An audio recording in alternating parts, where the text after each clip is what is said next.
4, 3, 2, 1.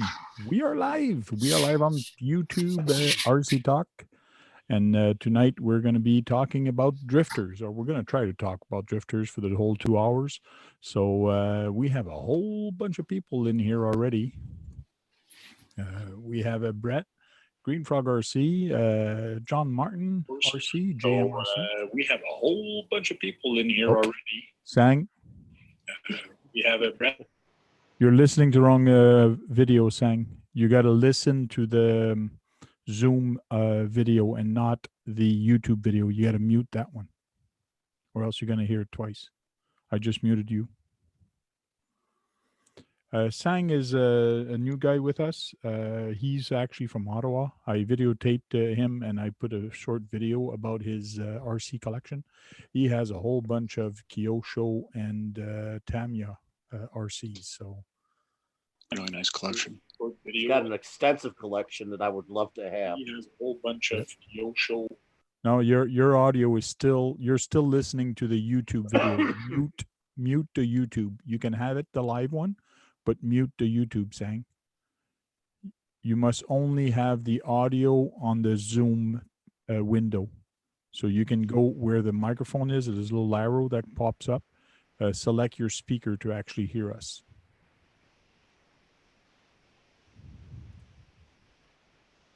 Yeah, got it. You got it now? Okay, good.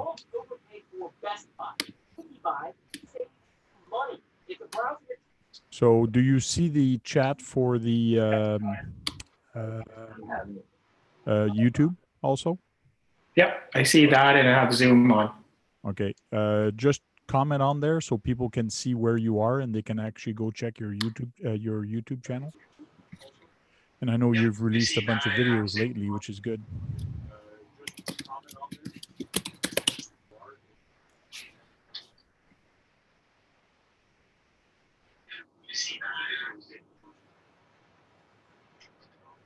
Oh, Kevin Gibbs. The Nightbot is oh, Nightbot is working. I don't know what the heck. Okay, Nightbot is doing some crazy thing here. I actually activated Nightbot, so if it's deleting a bunch of things from you, I don't know what you guys are commenting, but it is checking things. So if it's causing too much problem, let me know. It actually put Kevin Gibbs on timeout. Oops. I'm usually always the one to put on timeout. 600 seconds. How many minutes is 600 seconds? Oh, that's more than 5 minutes. Oh, yeah. Oh, by God. Sorry about that, Kevin. But you can't check. Sean says everything should have been okay. I don't know what he did, but anyways. Oh, that's more than 5 minutes. Oh, yeah. Brett, I think you're listening to the wrong stream also. No, I'm not. Brett. Oh. Okay, Frank, I'm having problems with the audio and all. I'm going to have to switch over to my phone and I'll be back. Okay. It's my internet. Yeah, because you're hearing the audio twice, so I just muted you. Sean's RC Adventure says, Brad, you need to be on timeout. That's true that. Maybe you should. So real quick, which Tamiya was that yesterday we were looking at? Oh yeah, XV01. No. TCO1. Which one? We were talking about the TCO1. There is an XVO1. Yeah, TCO1. That's it. Yes. I just want to show Sang what we saw yesterday, especially that picture. There we go. So we'll show this one real quick to Sang. So this is the car that they're coming out with. So in the video, you actually saw this very quickly, but this is the car, what it's actually going to look like, which is really cool. Yeah, it looks a lot lower than the TTO2. Yeah, it is. It looks way yeah, lower. It probably is. I think it's going to be like an F1 chassis. Yeah, I'm thinking like an F104 or whatever, but 4-wheel drive, shaft drive. Yeah, but this TC actually throws it off because they're the way they name their chassis. That's where this actually throws everything off compared to a F1 chassis, because their F1, I think it starts with an F, right? Yeah, yeah. So it's kind of odd. That's why I think it's going to be more than just Formula One type vehicles. Yeah. I do think there's going to be some Le Mans, and I do think there's going to be some continental stuff, continental race car IMSA stuff. Yeah, that Nightbot just Indy. nailed 110 hobbies for spamming. So No. He put that at every 15 minute. I got the Nightbot to actually do advertising Advertising. for 110 Hobby. For Oh, good okay, service okay. and RC part, go visit 110 Hobbies okay. and Just see. happened to see that. I didn't know if it was just acting up and going crazy like it did a couple seconds ago there. Okay. Oh, it looks like people calmed down. Hey, Paul. Paul Taylor. What's going on, Been a long everyone? time. How you feeling, man? Yeah, can't complain. The wife doesn't allow it. No, I know you spent some time in the hospital a little while ago, so it's good to see you there. Well, it's good to be home for a change. Good.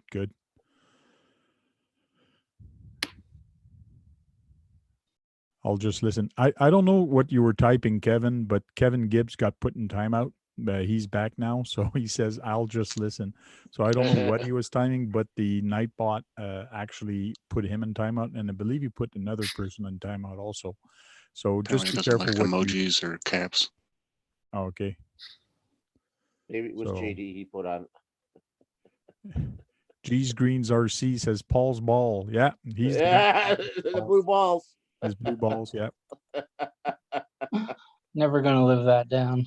Yeah. Oh, we were having fun a little while ago. Paul gave me some dangle balls that you put behind an RC, and I was showing them off a while back. That's what we're talking about saying. Good. So I don't know if you guys realize, but Tamiya has a lot of different chassis. They have TT01, they have TT02. TT01 was their first on-road, I think, that not the first, but one of their most popular cars that they made. And then they came out with the TT02. And a lot of people are saying that the TT02, you can adjust it more, but you got to be careful. It's not just the TT02 that you can actually adjust. There's a bunch of other ones that actually you got to be careful of. And let me show you real quick before talking about Drifter, because this is actually going to lead us into some drifting stuff. Tamiya Base, this TamiyaBase.com is a very cool site if you want to find stuff about Tamiya. You can actually find out like the TT02 chassis and find out which model actually came out with the TT02. It's really cool. And then you can actually go and see all the TT02 variant. And this is where it's important to know what TT02, especially on the box, because on the box, there's a lot of TT02s out there. When you get TT02, this one doesn't have the adjustability that you'd like to have. It's more like the TT01. But as soon as you start getting with the TT02B, TT02 B, there's not a lot of those. Those were meant for actually buggy. I didn't see too many of those, and I believe there's only one car that actually was made with that one. I thought there was a couple actually. Yeah, because when I clicked on it, when I go on it and I go models made with, oh yeah, there was a bunch. Sorry. There's also a truck one. Yeah. They call it T. Yeah, they're called a T. Gee, you're well versed in there. Here's the T. Here's a TT02B, and this is a TT02D. And Brad's fluent in Tamiya. yeah, and this is I try to be fluent in Tamiya.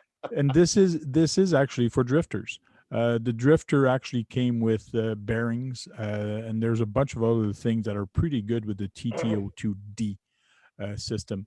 TT202 Type S, that's for sport. And there's a lot of adjustment on those, and you get a little bit more aluminum part on the And there's Type an S. SR. There's an SR. There's an Yeah. RR. MS. There's a Type MS, yes. DS. Type DS is really cool because it actually gives you a lot more adjustment, and you can actually. This is actually just a drift spec chassis, so it was a chassis with no cars. So there's a lot of cool things on this, but when you're dealing with TT02 or even TT01, TT01 is about the same thing. There is different letters on it, but this is a good place to actually go see what's the variant, and why should you buy a TT02B or a D or a T. T was for actually the truck, like Brad said. So this is the truck that would sand shaker that was actually made with it. TLO1 was before the TT01. So it's kind of interesting. It had bigger tires. It had a different things. Some TT02s actually have plastic on top here, but there's one that actually has a metal or carbon fiber. I can't remember which one, but there's one of the chassis that actually has metal towers. So it's kind of cool. So it's very interesting to see all the different variation and learn the history of Tamiya. And this side, the Tamiya base, it's a good place to actually learn. Is it under TamiyaBase.com or is it just? It is TamiyaBase.com. Yeah. Okay.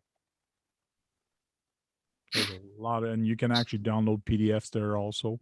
But if you want manuals and all that, I do have a link from Tamiya's website. It's not Tamiya Base, but it's directly from Tamiya's website. You can find all the manuals for all the cars, so it's kind of cool. You also can call them too. They might be able to get it for you too, calling them. So to the Irvine warehouse. I don't want to call the Chinese company for manuals. They won't even understand me, and I'm going to have a hard time understanding them. No, it's Japanese. No, there's a California. Yes, the Tamiya has a warehouse that stocks their stuff for the United States in Irvine, California. You're talking to American guys. Okay. You call it Tamiya USA number. Yeah. Okay. They have a USA number. Okay. Yeah. Yes, they do. So I think I got it fixed now. Awesome.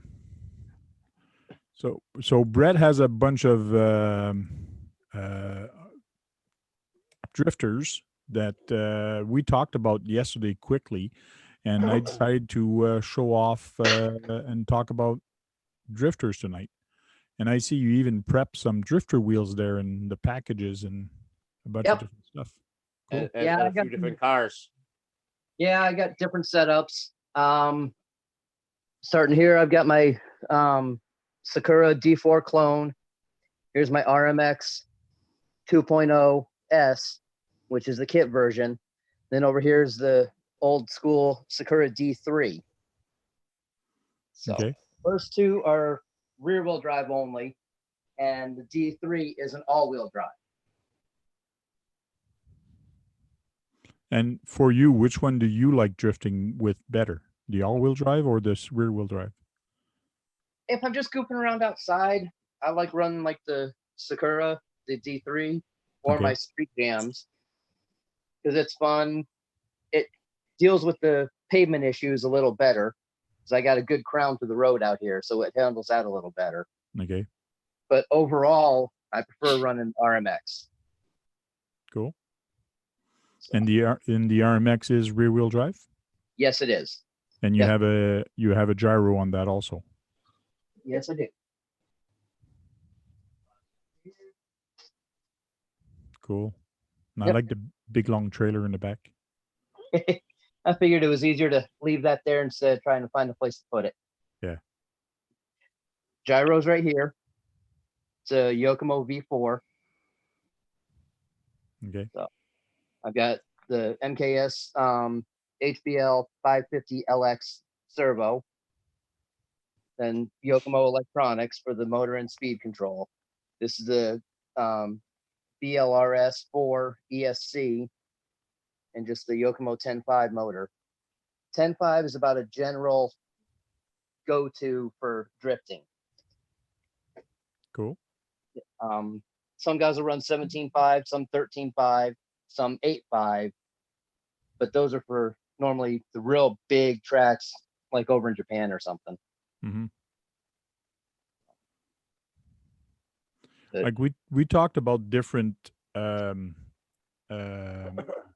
different types yesterday quickly and all that, but there's different price range also on kits. Like there's 150 to all the way up to a couple grand. It's crazy. Oh yeah, it is nuts. I was on the RC Mart page today actually, and I was looking and I saw these two overdose clam Galm version 2. Oh yeah, $1,869 for this, and there's another version of the 2.1, but like there that's a big freaking chunk of difference of price. What the heck's the big difference? well the thing is with Yeah, the not like 1,500. 200 one, you won't have to buy any upgrades whatsoever. It has every one possible already in it. Okay. Titanium, carbon fiber, all that type of stuff. So in other words, you buy this one, and by the time you buy the upgrade, you're going to pay more than what this is, because there's so many upgrades for this. Yep. And for the price and for the what they're offering, there's not much of pictures. No, there's not. It's crazy. There's different places you can find people run them. There's actually a couple guys here in town that have them. A couple of the Vegas guys I know have them. Okay. One of the guys there also has what they call a Rhino Max, which is a real high-end piece. It was a limited production piece. It looks like a full under chassis for a regular car. The front suspension looks like a regular strut setup. Okay. Oh, strut setup. Someone's using struts finally. Yeah, but it's a real limited number. And we were talking about yesterday about what's the best kit, or what's on the market for about $150. Like this is at RC Mart. I just went on Drifters for drift, and then I sorted by price. And here's a TTO2D, and this is just a car kit for $86. It's usually $200. Don't buy it because it's on back order. But Yeah. like That's It's probably also $60 to deliver to you from them. yeah, you can That's probably all put just a chassis with nothing else with it. no wheels, no ESC, no nothing. Yeah. But then here you have a Sakura D4 rear-wheel drive Sport Black Edition for $115. That's pretty good. That's basically what my Sakura is, except mine when I got it, I bought it as the all-wheel drive version and converted it over. Okay. So that is I never heard of Overdose, by the way. I know. No, never There's heard of always a lot of company coming out. And then you have a TTO2D Skyline drift spec car kit again for $115. What's nice with the this one, you actually get the motor and the ESC with it, which body. yeah, and the body for $115.90. That's pretty good. The only thing you have to put is servo and your gyro. And it is a 4x4, but you can actually disable the front end if you want. But yeah, you 4x4 is fun.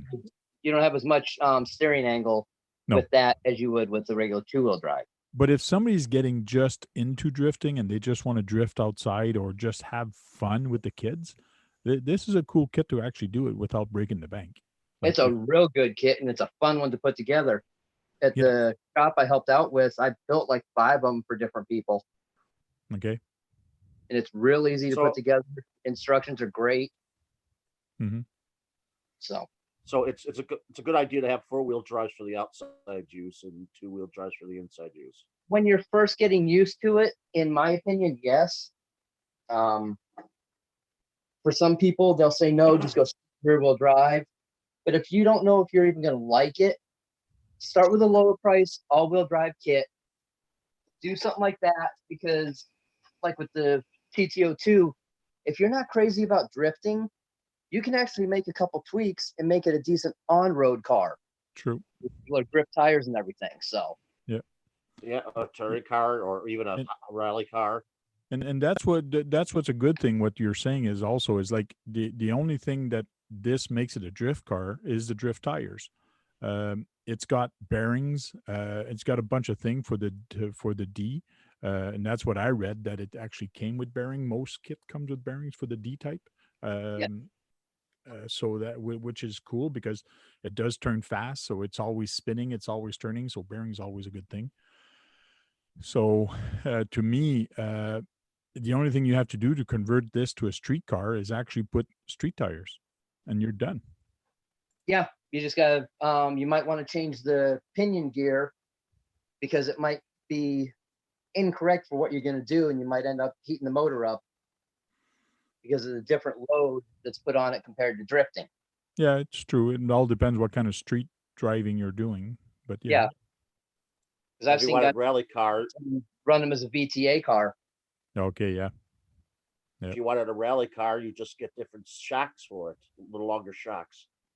No, actually, that chassis you can't do that with that easy because it doesn't have the downward travel you would want. And the TTO2D comes with oil shocks, I believe, eh? Yes. Compared to the straight TTO2 chassis, does not. It just comes with friction shocks. Yep. So that's why it's a little bit better to buy a TTO2D because the options of price you get in it is a heck of a lot better. But you also get Yokomo 3 Racing. We talked a little bit about it. The Sakura, that's 3 Racing. Yokomo, that's another name I've heard before, and they're pretty good. Yeah, they are. I had Serpent's one of them too. YD2, but I preferred the RMX over that, so I sold the YD2. The RMX, okay. Isn't there an FX and a company and of course Serpent has them? Yeah, there's a whole bunch. I'm looking at RC Mart, and RC Mart does not have them all, but yeah, there's a bunch of them. And Baco just made a real good observation.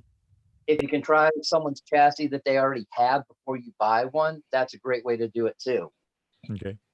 Just some guys, I mean, some that I know, they don't want to just let anyone run, say, their $2,000 Golem and see if they like it and slam into a pole or something. Yeah. So you got to be choosy on who you ask. Yeah. Here's an RMX from MST. Yep. So That's what mine is right there. That's Okay. what mine is. Less than $200 for the kit. yeah, and you get that new FXX 2.0. That's another one, the new one. There's There- one called the there's- Flex too. There's a whole bunch of different, like it's confusing. If somebody's getting into drifting, there's so many models out there, and is it wrong? I don't think so. It's for that price, it's a good starting price, and to find out where you're comfortable at, I think, and then start off with that. You don't have to break the bank. Why pay $1,800 for a car when you can try this one and see if you like it? That's what Yeah. I Hey, think. Frank. Nightbot is getting a little out of control. It just muted Steve-O and Kevin again. Oh yeah. Yeah. Steve-O Okay. for taps and Kevin for remotes. Yeah. Okay, I'll go stop it. Like the FXX, that's a real good chassis. It's a lot like the RMX. It's just got a few differences to it. It's the same base, but it's a little bit of a different layout for motor and all for the positioning, transmission. I mean, they're real nice chassis, and for the kit price of that, it's real good. Do the tires have different compounds? I don't know anything about them, or is it just one standard tire? No, that's why I've got 3 different ones here. They are all different compounds.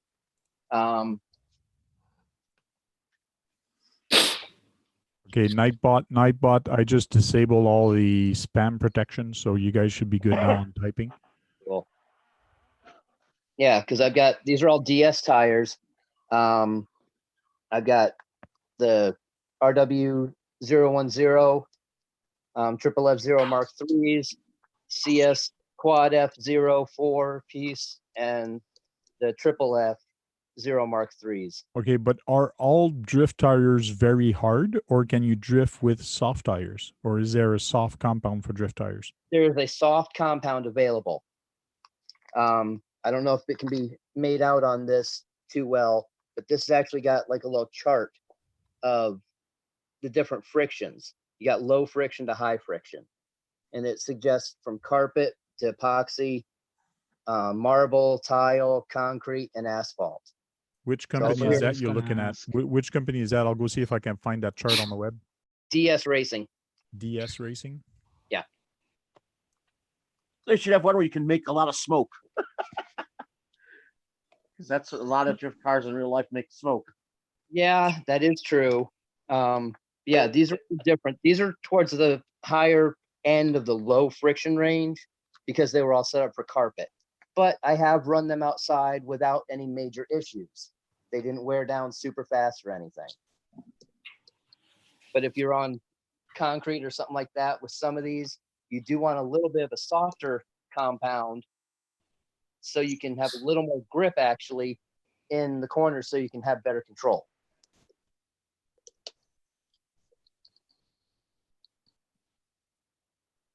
The other thing is different shock fluids. That right there is a 1 weight, One weight for shock fluid. 1 CST shock fluid. Yes. That makes it very soft. Yeah. But in some of these, you need it. I've actually got them in the RMX and it makes a big difference. Oh yeah. That's super smooth. So here's your chart that you were showing on your rear wheel drive FT2, F1, F0. Yep. So The what are ones these? Here are all in that upper corner. LF5, LF4, LF3, and all that. They're up in that area. The CS Quad F0 is the one we were running on the carpet at the track I used to go to here. And So then the low other right up in high that area as friction well. and high stable friction. Yes. That's of asphalt and concrete. So if this is carpet, epoxy, marble, concrete, and asphalt, then you would use these tires. Yeah, you'd go down the way Tile. it shades. Yep. The way it shades and gets darker, that's where you would go towards, say, the DSF5 or the F7s. Yeah. And then there's tile. Yep. That's more the rear wheel drive double F0S or the double F0s and such as that. What's neat with these tires, like this is the LF1. It looks like a street tire. It's got ribs, it's got grooves in it. And the LF1 is located right up here. So you could use it in asphalt and you could use it on carpet. It's an all-around tire. It's pretty much in the center. But it looks nice because it's not just plain Jane flat. It's or realistic looking. no thread. Yeah. Some of the times though, with those on asphalt or concrete, if it has any kind of a rough edge or little divot, those corners and all will grab and kick the car sideways more than you want. Yeah, that's true. It does look like a street slick. Yeah, but it still has just enough of a groove where if you hit something in inconsistency in the pavement or whatever, it will kick you sideways. Yeah. So how do you mount them to the rims? They just push on. No kidding. They push on, but they kind of, they don't snap, but they're very hard to push on though, eh? Sometimes. Sometimes Because- people heat them up and boil them I- in water or something. I actually tried taking these off yesterday. I tried taking these off the rim. Then these are actually aluminum rims. There's no way I could not take these the plastic off of these. If you boil them, maybe they'll stretch the plastic out a bit. Yeah, put them in cold or heat them up, maybe. Yeah, but These right I here. tried pushing and it didn't want to. Yeah, wait, I'll spotlight you. Go ahead. Yeah, these just slide on and off. They've actually got a foam center that helps give pressure on the inside, so it keeps from slipping when you're driving it. And you don't have to It's glue like a that. rubber band. No, Like a rubber band on just- there. slide right on, and they snap in place. You're still listening to the YouTube video. Mute the. Oh, I'm not. No, that's somebody rewinded to the beginning or something. Oh. No. And then like these have actually got an adjustable offset center. I've got you them can play with good the in offset, place right yes. now. See, that would work very good for my bus, for the bus one, especially I want to set the outset all the way to the outside, so the wheel Yeah. is all the way in. Yeah. So that would really help. Be kind of cool if they made dually tires for that type of application. You know, a dually drift tire for Yeah. trucks. Well, they've also got the DS Racing wheels, which are actually like a little B block. They've got screws around it, and you can adjust the offset with these as well. That's cool. But yeah. Someone should actually be making Nitto tires because that's used a lot in drifting. Nitto, Achilles, Hercules tires, yeah, you can get all those. A lot of guys just run a sticker with the different names on them.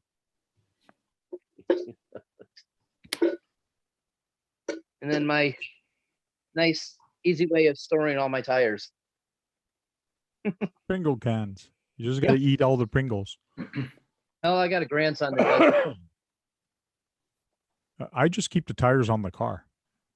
I've got too many. I've got like 7 of these things, but they each carry 2 sets of tires and wheels. Yeah, but why have so many sets of wheels? If they're no good, throw them out. If they're good, well, put them on the car. I've also got multiple different bodies that go on the different chassis, so I can have different looks. Okay. Also different offsets they're set up for, and each offset can change the way the vehicle handles. Mm-hmm.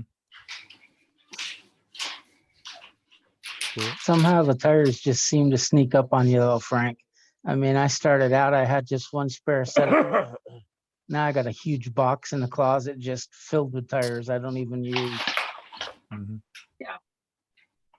I got that same issue with crawler tires. Do you have any, Sang, do you have any drifter tires, or you don't have drifter tires? I just have actually about 5 years ago I bought the Drift Spec TT01, Okay. and it came with it's like a hard rubber drift tires on kind of a brownish goldish rims. Just the standard Tamiya drift tires. Okay. Yeah, that's about the only thing I have. And did you keep it as a drift car, or you converted it to something else? I have a Mitsubishi Rally body on it right now, so it's a Rally. Okay. Yeah. So the Drift Spec kit from Tamiya, I don't know about the TT02, but the TT01, like I said, it comes with oil shocks, comes with ball bearings. Okay. I mean, it's pretty much complete. So if you don't like drifting, like you literally just have to take the drift tires out and put any tires you want, like VTA or Rally, and that's it. You already have a good platform. You don't have to spend much more money. Cool. Yeah, I just found out today that the bearing actually came with it, which is a pretty good deal, because just a bearing kit will cost you about $35 easy. So Yeah, the TT01 one came with a brush ESC, comes with a silver can. No, I think it came with a Sport Tune motor. I don't remember. Either silver can or Sport Might have been Tune. a torque tune. It probably wasn't. Probably a torque tune. No, I think it was a Sport Tune, if I recall. Should be Sport Tune, yeah.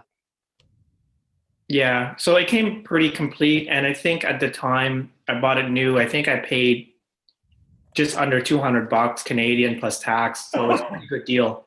cool. Some of the Tamiya kits do come with ball bearings, and it's nice when they do, but it's usually they're more upper echelon ones, like the new Terra Scorcher comes with full ball bearings. The re-release of that. Like there's a whole bunch of different RCs you can buy. Like we talked about Tamaya. There's the Sakura. There's a whole bunch of different people that makes them, and here he's even HPI. HPI makes a whole Yep. bunch of different drift Um, cars. It's basically the same thing as the Sprint to Sport. For those, I actually have those. That's what I started drifting with. Was a Okay. Sprint to Sport. You can get a conversion from a couple different companies to make it rear wheel drive, but you're going to have as much in that as you buying a ready to run RMX 2.0. You can get those ready to run for about 350 to 380. Granted, Okay. they have a censored motor in it, and it's just got the stock gyro in it, which I've got in this car right here. But censored motor, specialist, it works. You can gear it right so it doesn't cog. But if you upgrade to a different motor in ESC, you'll be up over 400. Yeah, but you'll have a good consistent runner at that time. I actually found this site today, and I'll put that in the chat. Super G, s- Joey s- Tam, and Steve Fujita. Okay, I that was pretty interesting. Like especially this page here for beginners, a lot of good information for beginners. Which one is for you? So it actually talks about a lot of things we're talking about tonight, and it's friggin' long. Like it goes down far away. It talks about the remote control and which chassis and why. So it goes down in detail and actually talks about a lot of things we're talking about tonight. Um, check it out if you're really into drifting. Check out that, and I'll try to remember to actually put that link underneath in the not the comments but the description of this video. Yeah, Joey and Frank, they're real good guys. That's actually who I got this body from. Okay. Was Super G. They're in California. They also have a track there. Of course, right now it's closed down.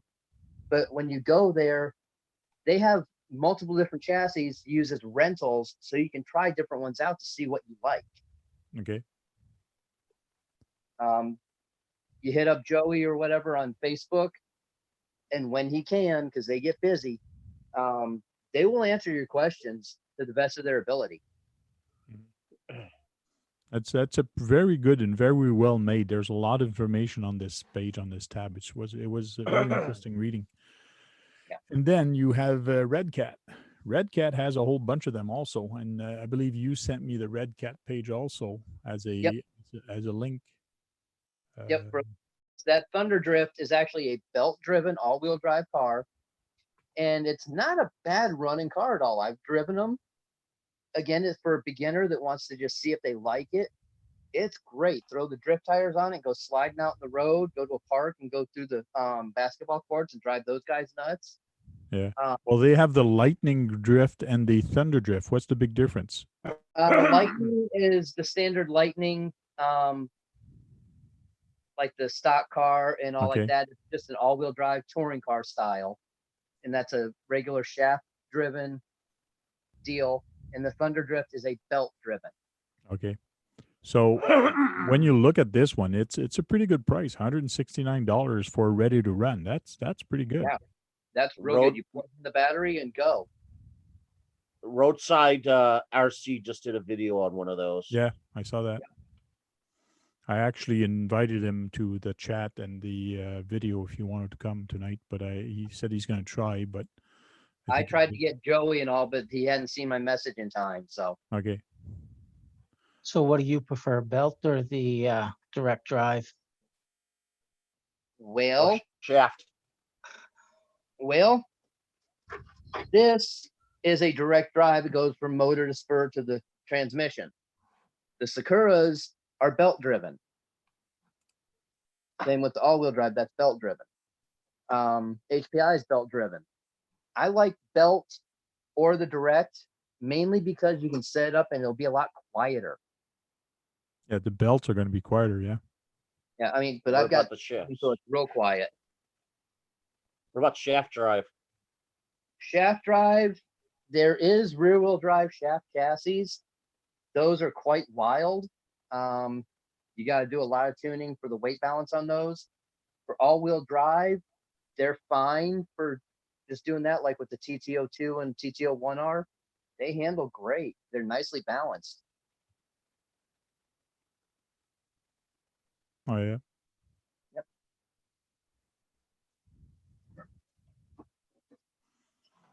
Cool. I just thought the belt would have been smoother compared to everything else. It can be, but again, it's also in how you set it up. Like I played with my son's. I got a Sakura D4 4x4 here, and I played with it. It's got lots of weights in the front and lots of weights at the back. Turning radius is pretty good for a 4x4. I have lots of fun with this, and I actually tried it on a hard floor where we meet up with people, and it drifts pretty good. But at the skate park, and I got a couple video of this guy at the skate park, I have a HPI E10 set up as a drifter. This thing is fun. It looks like a TTO1, and this thing is a blast. It's a hoot to have some fun. And I slapped on a Jeep body on there, and it's neat. It's different. And Yeah. on concrete, this thing it's 4x4, and it's fun. It just goes like crazy. Yeah. You can see how sensitive my gyro is. I'm barely moving it, and it's reacting. That's neat. I mean, but while running, it's quiet. I mean, Yeah, you're running it, and we barely hear it. yeah, and I'm right here at it. Wow. So that's the way I prefer mine to be. There's a lot of guys that want to hear the gears and all that. Not me. I like it to be silent and smooth. You'll hear the tires on the ground scratching more than you'll hear the car. Yeah, pretty much. I mean, and it's got plenty of steering. I guess so. Yeah. Just a little bit. That's almost like 180 degrees. Yeah, just about. I've actually had Just it like imagine that if you- while driving sideways. Just imagine if crawlers could get it to do that for 4-wheel drives. That would be interesting. Yeah. That would be interesting to see that happen with a rock crawler. Yeah. But mean, I wish HPI came back strong. I know they've been bought out a few times, and people are trying to bring back HPI. Some people are saying it's back. Some people are saying it's not, and like parts are coming, trickling in slowly. But they have to come back to the market. They had a good market, but they've lost so much in the past 5 years. I think it's going to be hard for them to make headways and come back strong like they were before. oh yeah, big time. Now, unfortunately, the E10 doesn't have a lot of aftermarket support, so there's not much available for it. No, that's true. I remember the Vortex or something like the Vortex. They had the first belt drive that I ever saw. Oh, the Traxxas. No. HBI had what was one of the first belt drive vehicles I ever saw. Was their on-road car was a belt drive. Okay. And what's the other one I wanted to talk about? That's that. That's pretty much all the website I found. But then there's wheels. There's a lot of different wheels, like we talked about. There's Yeah. There's tons of wheels. tons of different wheels. Wheels that you can play with the offsets, and when you start really looking at drifter wheels, they're kind of cool. Can you put normal tires on drifter wheels? No, because most of the normal wheels have the dual ridge in them, so you can glue the bead of the wheel in place. Yeah. Drift wheels normally don't have that. They've just got this two outer edges and smooth center. So you would never be able to get a tire to sit on there perfectly. But you said normally, so there is normal. some that do. There are some that do. They're more along the lower price range, if you will. Okay. But yeah. Because I've seen some places on eBay and on Amazon that you can buy like 8 tires for $10 or $20. Like Yeah. it's crazy. And those also, the centers of the wheels on those are so hard and brittle. You Okay. hit something one time and they snap. Oh yeah. Yeah. You get what you pay for. Yeah. That one's a little bit louder, but that's also a 17.5 motor that I've got turned up in timing. Okay. So still just as touchy, if you will. That's a $20 gyro compared to the one in the RMX, which is $70. Okay, but for a servo, you must need a high-speed servo to actually put in the front of those. You don't need torque; you need speed for those. Correct. Yep. Like in this right here, I've got a MKS DS1009, and that to 60 at 5.5 volts is right at 0.1. Oh yeah. Good night, Um, Steve-O. Steve-O's going to bed now, so good night, Steve-O. We'll Hi, see you Steve. tomorrow. Later, Steve-O, feel better. Bye, Steve-O. Thanks This for one coming. here, the HBL 550LX, that one I believe is either 0.6 or 0.7. Okay. 0.07. It's a lot quicker. I've got it turned down for speed right now to be closer to what the 1009 is. Okay. This is all new to me. What's the purple round thing up above in the center? That right there? Yeah. That's just a air funnel for a fan that blows onto the motor. Okay, thank you. Oh yeah, that's the ram air looking one. That's really cool. You got when it's moving, it's ramming air into there. Yeah, it actually works quite well. Even though it's open in the back here, it still directs enough air onto there to keep this motor nice and cool. And it takes it and shoots the hot air out the back. Yeah, it just lets it go right over. I've run that thing for like 5 to 8 minutes straight doing multiple laps and have never had an overheating problem. Now, my biggest I bet you that- challenge with drifting, and that's what I was typing to you or talking to you a while back today. Anybody can drift with any car as long as they start sliding, or yeah, drifting is basically sliding. But you mentioned control sliding. That's what really drifting is as long as you keep control of your slide, right? Mm-hmm. Correct. And that's why I found the challenges is when I put cones outside, no matter what I try, I always hit the friggin' cone because I'm lining up for it and I want to go around it, but I'm actually looking at it. So every time I hit the cone. You're consistent. Yeah. For something like that, you just gotta adjust where you're at. Yeah. Because you use things in drifting. I'm trying to get this set up. I moved them for storage. Use clipping points. Mhm. Yes. Backo says he's got a video of himself drifting with a friend. He'd share a link if you wanted to tank. Who wants a share link? Backo, Bakko. He's in the chat.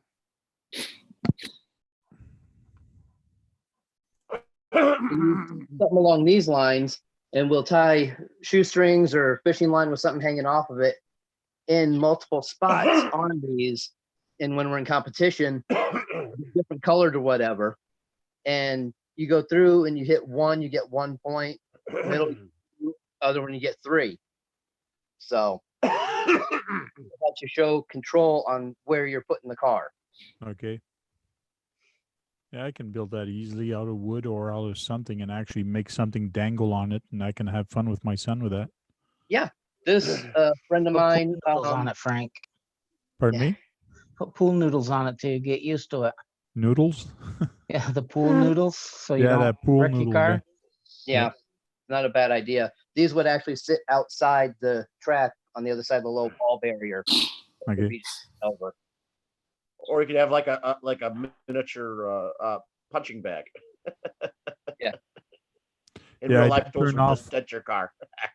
I did turn off the Nightbot, the spamming of Nightbot. So people putting caps and a lot of emojis.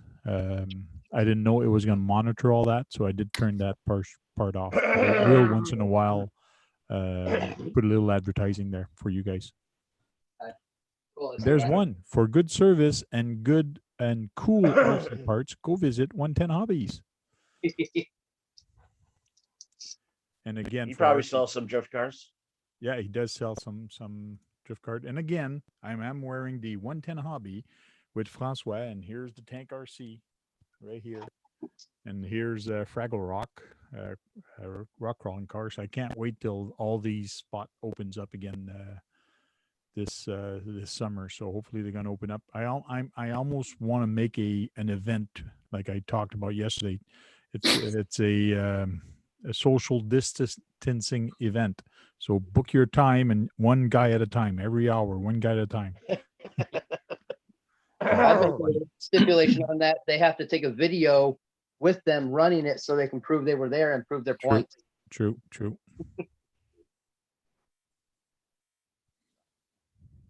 Yeah. Frank, maybe when this all is said and done with this coronavirus, you can have a drifting one too.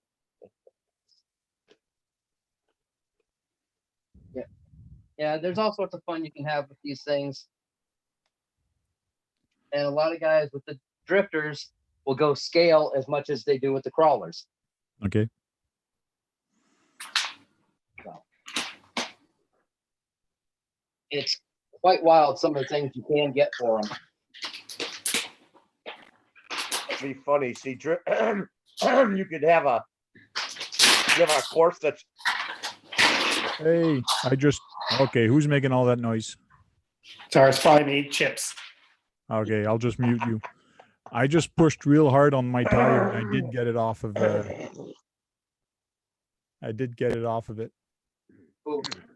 of it anyways. MST does sell, and other companies do as well. They sell a drift tire mount and dismount tool. Okay. I got the MKS one. It's multiple parts. It's a cup design, and it works really well. And it was the cheaper version. It's a lot better, in my opinion, than some of the others that are out there. Because I remember when I drove to school, when I walked to school with my son, I remembered that they actually popped out because of on pavement. It's always very hard and it's the big vibration.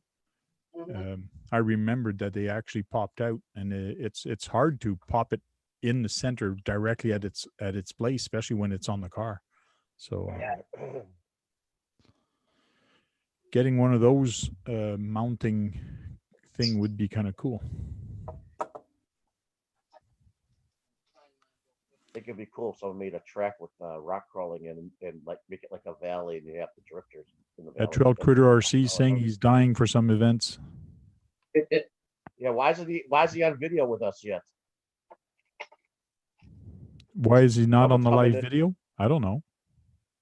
Someone's coming on. Here's the tool I've got.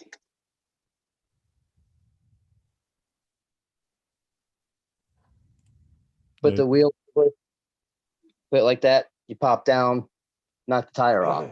Do it reverse to put the tire on. Oh yeah.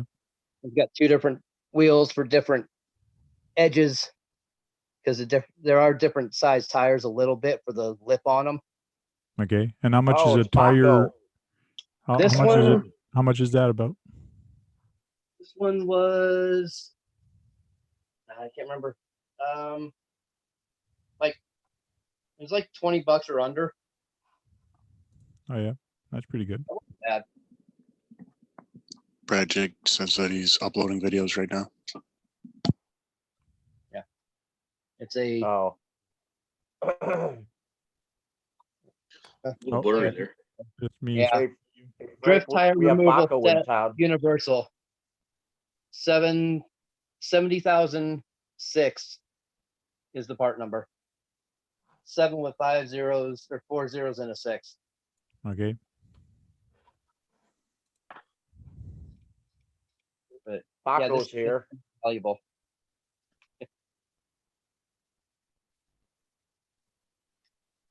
Hello, Baco. I'd imagine you could do quite a bit of them to pimp them out as far as scale too. Oh yeah. Well, you can see I've got the bike rack on the D3. Bike rack drifter. Hey, a lot of the guys that ride BMX also drift. So Yeah. um, So here's $45 USD for this big one from Yaw Racing, or MST has the one like you got. that Yaw Racing one, you have to watch out because unless they've changed it, I know multiple people who have broken them at the threaded rod that goes down. Either the rod itself strips or the crossbar where it's threaded, the threaded hole, that breaks. Looks like it might Really? also crush the rim sometimes. No, if you don't line it up correctly, yes, you could. Yeah, I guess. But the other one is just by pushing on it that you snap them on, or you Yeah. hit them with a hammer. No, you push on it. I usually, if I have a hard time, I step on it. Okay. I've not broken a wheel yet doing it. Stepping on it. Cool. I'll look that up. That's for sure. I looked on so tire remover would be good, and also a gyro. I actually have two. Well, I was asking you that a while ago. Can I put, and the answer was yes, can I put a gyro on a 4x4, or does it only need to be rear wheel drive for a gyro? You can do it on all-wheel drive, but it's counteractive in my opinion, because all-wheel drive, you can adjust it a lot easier with the throttle than you can with a gyro. Okay. Yeah, well, also the four-wheel drive would have sort of a gyroscopic effect anyways, wouldn't it? Yeah, with the way that's what I mean by using the throttle with the all-wheel drive. Yeah, yeah.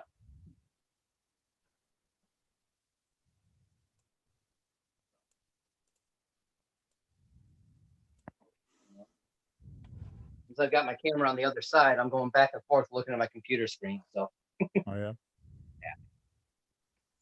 because what you're seeing here is what you're usually seeing behind me as I'm sitting there. So Bacco actually came in here to show me, or to give me the link of his Nice fishing track. video. Heck yeah. Is it a carpet? Yeah, that's a great carpet. So that's Is it an tandem indoor outdoor carpet? tandem drifting. That's kind of cool. It's really cool tandem drifting. Modem RC Club. The what? It says at Modem RC Club. Oh yeah. That's a very nice layout. Where is this? Where is this place? I have no idea. See the clipping points That's where a they drop and hang them over the track? Yeah. It's a fairly large track for drifting. Actually, the one that is in Metro Mall here that I would go at, it's actually bigger than that. This is just a shelf thing to hang the shelf on that they screwed on and they tied something on it. It's that But simple. right there, Yeah, it's a shelf. Yeah, You it looks put- like paracord. Shelf bracket. Yeah. Shelf bracket. yeah, I got some of those. The ones There's that another one here. Yeah, That's the one- right up Paul's situation. He can make his own the paracords for that. Yeah, you got one here with a box. Another one box there. the ones that I have here, a friend of mine from church, he actually has a welding company and he makes aluminum receiver boxes for the cable companies. And all that was scrap material that couldn't be used. So he threw those together for me. Cool. Nice. And they're portable, so you can take them anywhere too. Look at that. Even has the parking spaces for the cars that eventually come back onto the off and course. on the track. Bacco's saying the black car was his, the black Sylvia. Bacco, what chassis are those? Yeah, it's him and his buddy that were drifting together. Yeah, but It doesn't he- say we're- where the track is or which car it is, but I'm sure he's going to mention it. Hopefully. Track is in It's Norway. tracked in He doesn't Norway. have a microphone.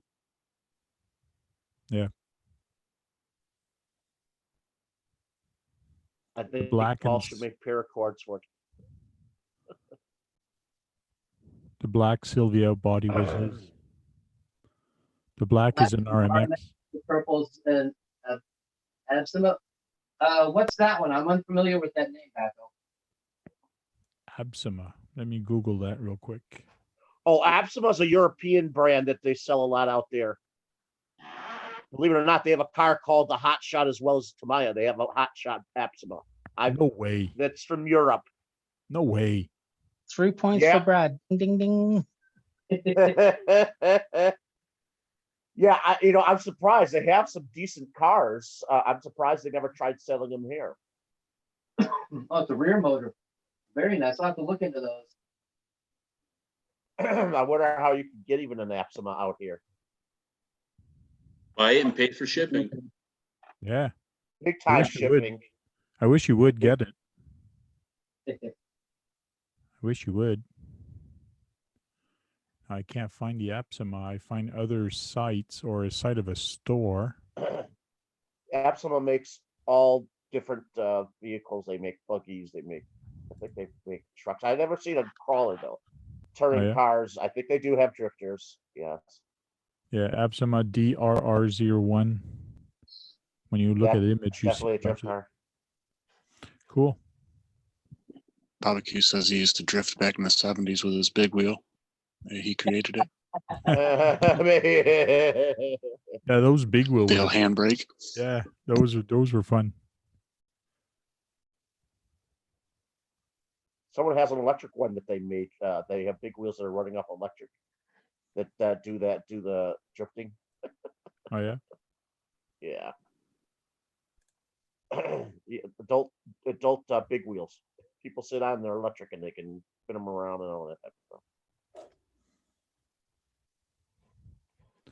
Trying to find that link I just closed again. I want to check something out. Uh-oh. Uh-oh.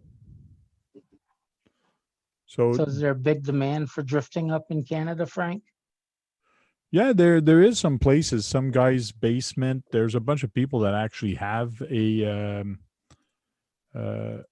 drifting in their basement, and they're not far from here. They're about an hour, not even an hour drive. And I wanted to go there so bad, and I know summer was coming, and I was planning on going there, and all of a sudden this virus thing came up, and everybody can't go visit anybody anymore. So There's also small scale drifting too. Yeah. Yeah, Like you can mini drift. Z's. Yeah, you got mini Z's. You've also got the Atomics and a couple others. They're 1/28 scale. Okay. And 18th scale and 24th scale. 18th scale's not as common, but I've still got a bunch of the old X mods, which I can throw the drift tires on that and slide that around. It is all-wheel drive, but they're fun just for goofing around in the house. Is it a 28 scale? Yeah. I've even seen things that are smaller than that. I think I've seen 1/32 scale. Yeah, but trying to find a good set of drift tires for that is not easy. DS Racing does make drift tires for 1/18th, 1/24th, and 1/28th. Whose video is this, Frank? Jacob sent me that. I was gonna say he said he sent you He's driving through. It looked like he was driving through an office. Yeah, it looked like it. going from the pits, going to the track. Getting onto the track. Oh, Look at that roof it's design. painted. It's painted. It's not carpet. This track is not carpet. It's painted directly on the concrete, I think. Yeah, it's Plywood. slick concrete. On the plywood. I think it's plywood. Yeah. Epoxy. For that, I would probably run my DS tires. I was running on the carpet. Oh yeah. Yeah, just the way my cars are set up. Sometimes when they get moving, it sounds like they're running on a skate, using skates, or roller skates on a pavement. Yeah. That's sometimes what they sound like. And this is Nico's video. He was talking about it last night a little bit with his YD2.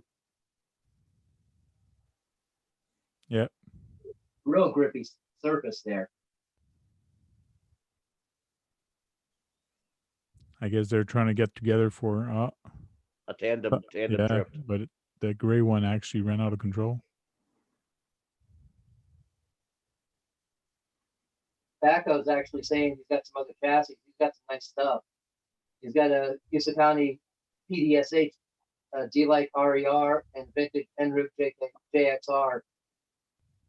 And that en route JXR converted to rear wheel drive weight shift. I guarantee that thing handles like a dream. I like that paint on that car. That paint Yeah. is cool. That does look good. The whole video is on board. Yeah. He's outrageous. I was hoping for non-onboard video, but Gives you a Yeah, different cool. perspective. Yeah. That looked like a liquid metal paint. Makes me dizzy.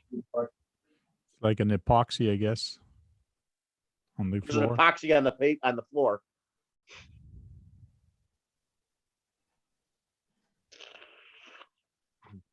Live and direct. So they're it's kind of cool when you look at these videos and look at how these guys are actually going. It's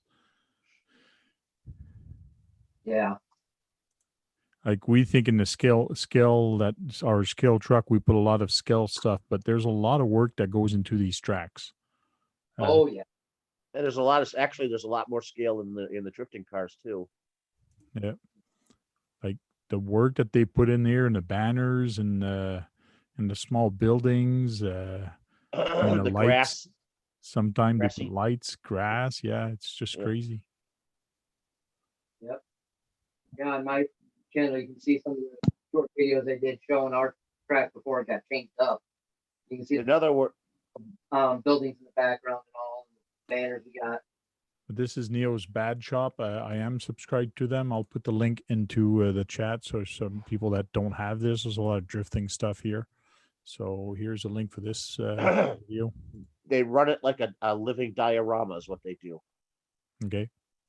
That I call that when they take RCs and they put them in a situation like in little towns or do what they do with drifting. I call that a living diorama because things are moving around in there. So this is a track in Quebec City, in not Quebec City, in Quebec, the province of Quebec. So I'm not sure how far it is from my house, but it shouldn't be that far. That'd be a good one to go check out. Yeah.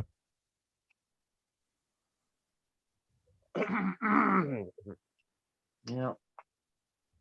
All right.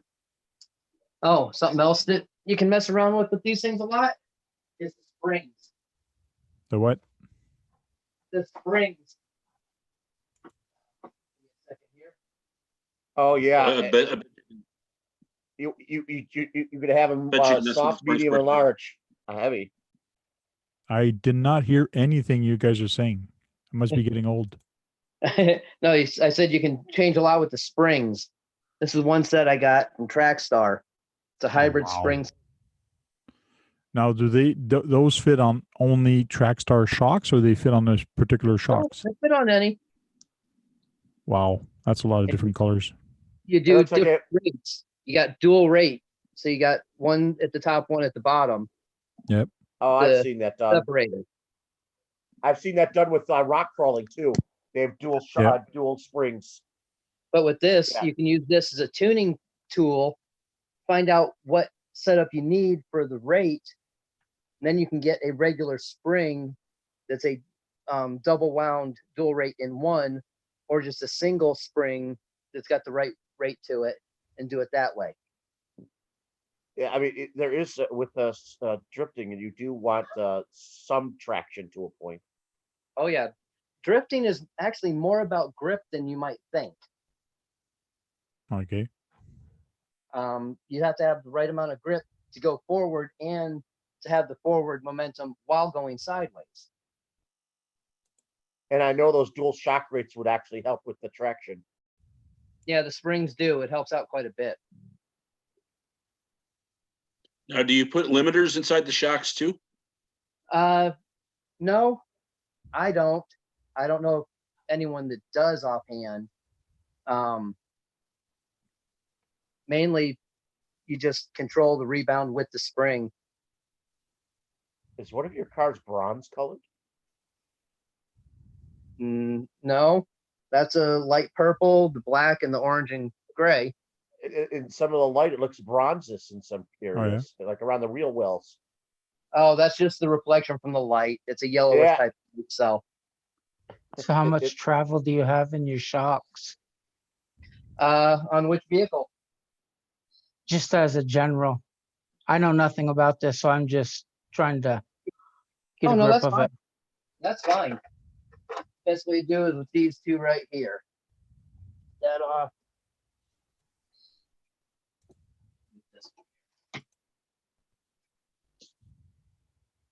That I got to put them out there. A little more in the front because this one likes to bounce around a little bit.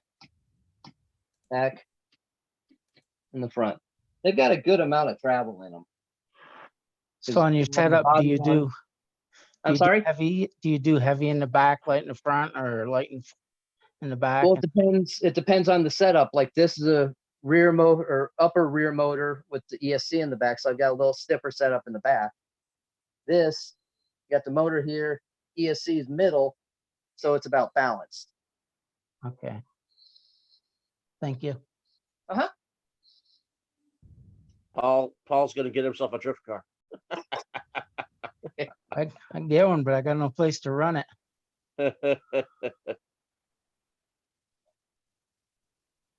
Yep. I just Unless got a take loud it to road out tennis front. court. Hey, that's a perfect place to run them. Tennis court, That- yeah. Yeah. A tennis court, get a chair, Paul, and just sit down and just drift.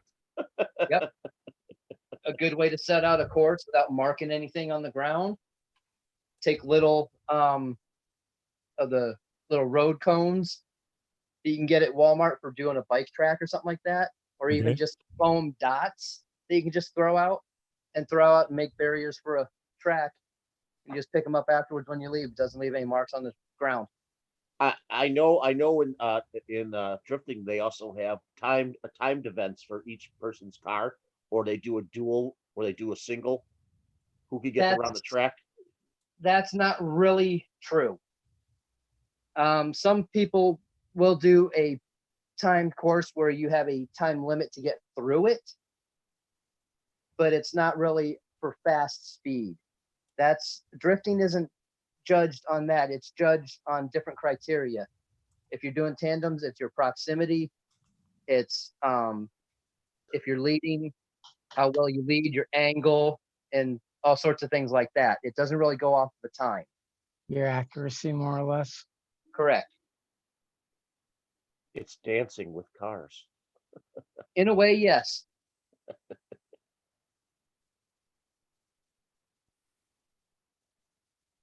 Yeah.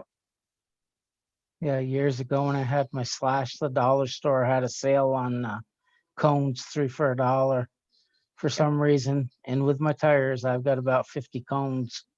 Oh, yeah. So you could You're all you could set get your go to a tennis court and a drift car, and you're set with the codes. Yeah. And I a have, real good basic track layout to practice on is a bean shape. bean.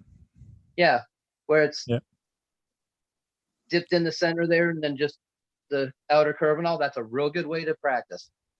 That or do figure eights. Hmm. That's what we did. We had nitros and there was 4 of us. We had more crashes than we had completed laps. Oh, especially when you do figure 8, like crossing in the 8. That's Oh pretty tough. God, but Yeah. That's a demolition derby, actually. That's why you do figure eights when you're alone. That's no fun. See you later, Kevin. Kevin Gibbs is leaving. There, Kev. Bye, Yeah. Kev. Have Don't a good leave night. us. Don't leave us. You just watch. Paul's gonna surprise us, and he's gonna get a card. He's gonna show a video of it on the tennis court drifting. No, Rip Paul. was saying he heard that creepy laugh again. Must be talking about you, Brad. Oh, Yeah. Paul needs a new guitar. Paul needs a new guitar. I didn't know you played guitar. Yeah. What are you going to do with the guitar? Play some hymns? I used to. I used to belong. I had my own band years ago. Okay. Used to play the VFWs and all the moose clubs. Yeah, Bars too bad. violent. Too bad Jack isn't here for you to talk to him about guitars. Now, a couple months ago, mine was on a stage and it just fell out of the stand, and I popped my neck out and I just had it reset. Oh, So Well, it's going to cost me $900 for a full neck reset and everything else. And I Ooh, can what buy a guitar? brand new one. Hmm. I can buy a new one for about $1,200. So What one is it? I've got a Martin D18. Ooh, nice.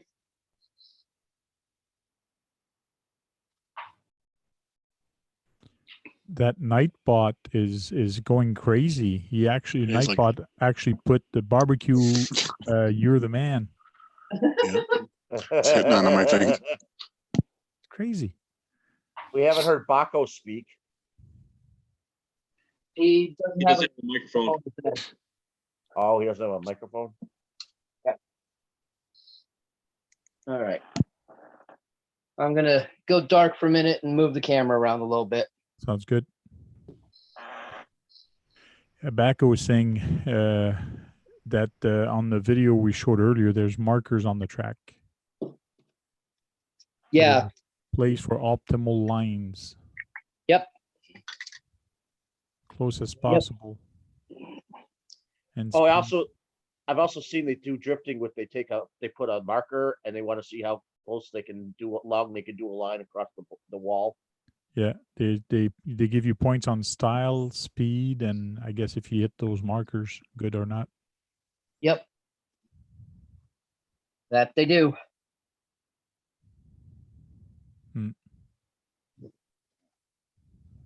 As close as I get to drifting is with the drag car without the wheelie bar, and I get that thing swinging all over the place. Drifting good is drifting is sliding with control. I don't think you have control when you're sliding with that drifter. No, with not that at all.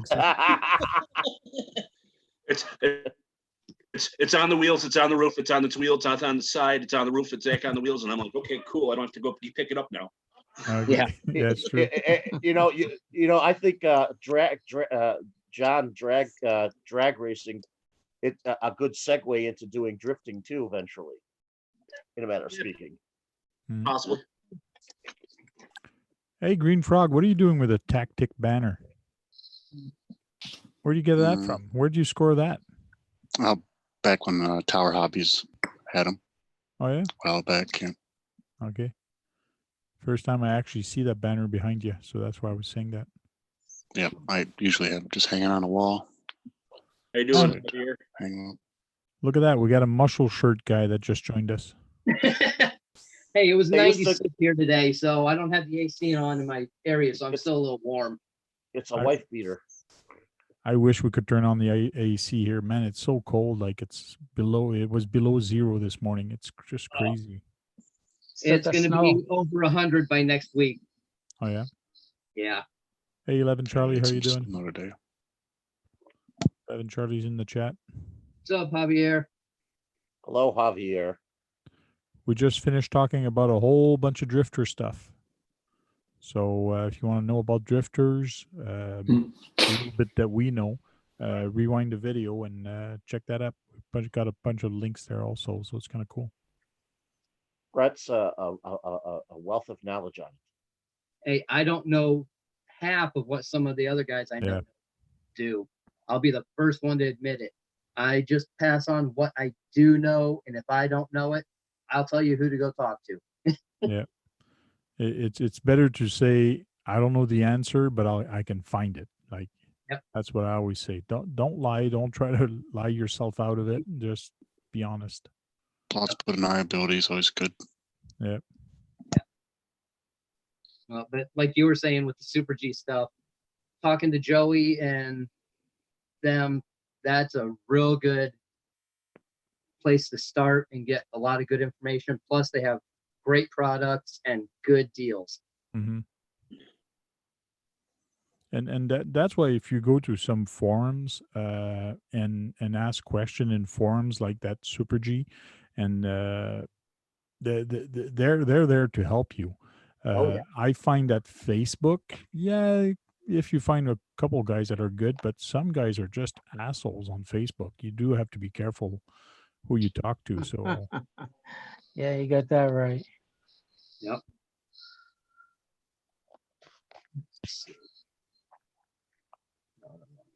Like I always say, there's two types of smart people. There's either a person who knows it or a person who knows where to find it. yeah. I'm about starting to stock barbecue now. What did you say? Nightbot is still stocking barbecue. Yeah. You're the man.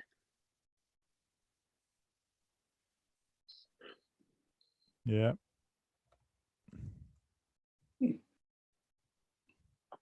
Given what Super G does, right now they've got a deal going. They were starting to do a multi-state competition, Vegas here and there, and the winners would go to the Super G anniversary for the finals. Oh yeah. Right now, since no one can do any of that, they're doing the Super G stimulus project.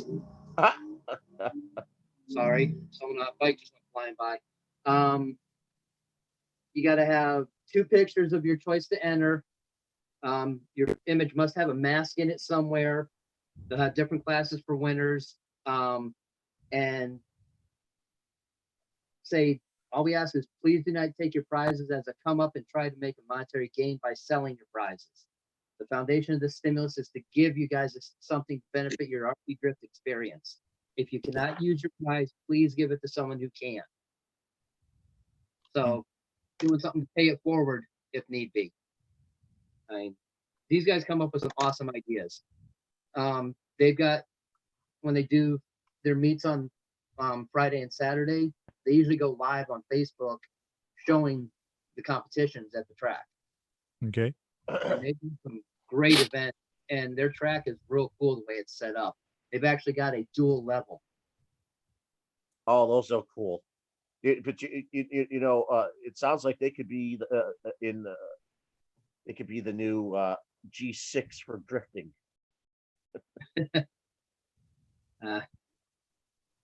Maybe. You've also got 110 Drift, which does a national event held overseas. And right now I can't think of where it is, but that's some real good competition to watch. They just recently stopped allowing all-wheel drive cars in it. Oh really? Yeah, because the majority of the people entering were running rear-wheel drive. Not Mhm. many people were running the all-wheel drive at all anymore. Cool. That's the one thing. If you're going to a track, if you get a drifter, make sure what your local track will allow. The one here, Super G, and also the other one that's on the other side of town here, I know for a fact they do not allow all-wheel drive cars at all Mhm. because they're actually too fast for the smaller technical tracks, and they will cause more damage than anything else. So it's kind of a for your own good thing. Yeah. Hello, Nezzo. He just popped That and in. it keeps more cars on the track too, probably. Yeah. Yeah. He keeps popping in and putting chat links. I've He actually mentioned that this is another place to look at get it. Look info. at that. Look at the detail of that car in the back, Frank. Yep. Yeah. RE Extreme, yeah. I like the title, RC Drift Bible. There's actually a lot of good info on that site. A lot for just general, basic, Track style, elements of drift. yeah, and how to start out, etiquette, and also how to set up vehicles. Okay. There's Brad's smoke coming out of the tires. Yeah, that's a real Yeah, one, but right? that was a real car. They got I was thinking of you, Brad. it looks like a Porsche. No, RX-7. I was gonna say that At the roof next, but line. Like this tire is the Mm. line of this tire there, the inside tire. It's just crazy. Yep, that's what my RMX was doing. Now, why Oh. do they put a lot of camber on? Not camber, yeah. Yeah, Why do they put a lot of that on the drifters? to help with the Ackerman for the steering when it's at the lock areas. So you So have better contact. it helps when it's turned like this. Yeah, because it helps set the tire more flat Okay. when it's in the tight turns like that.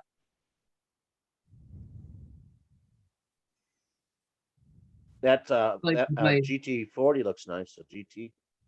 Yeah. Look at that anodized piece with the belt drive. Oh, they're talking about wings Oh yeah. and There's air. downforce in the game too.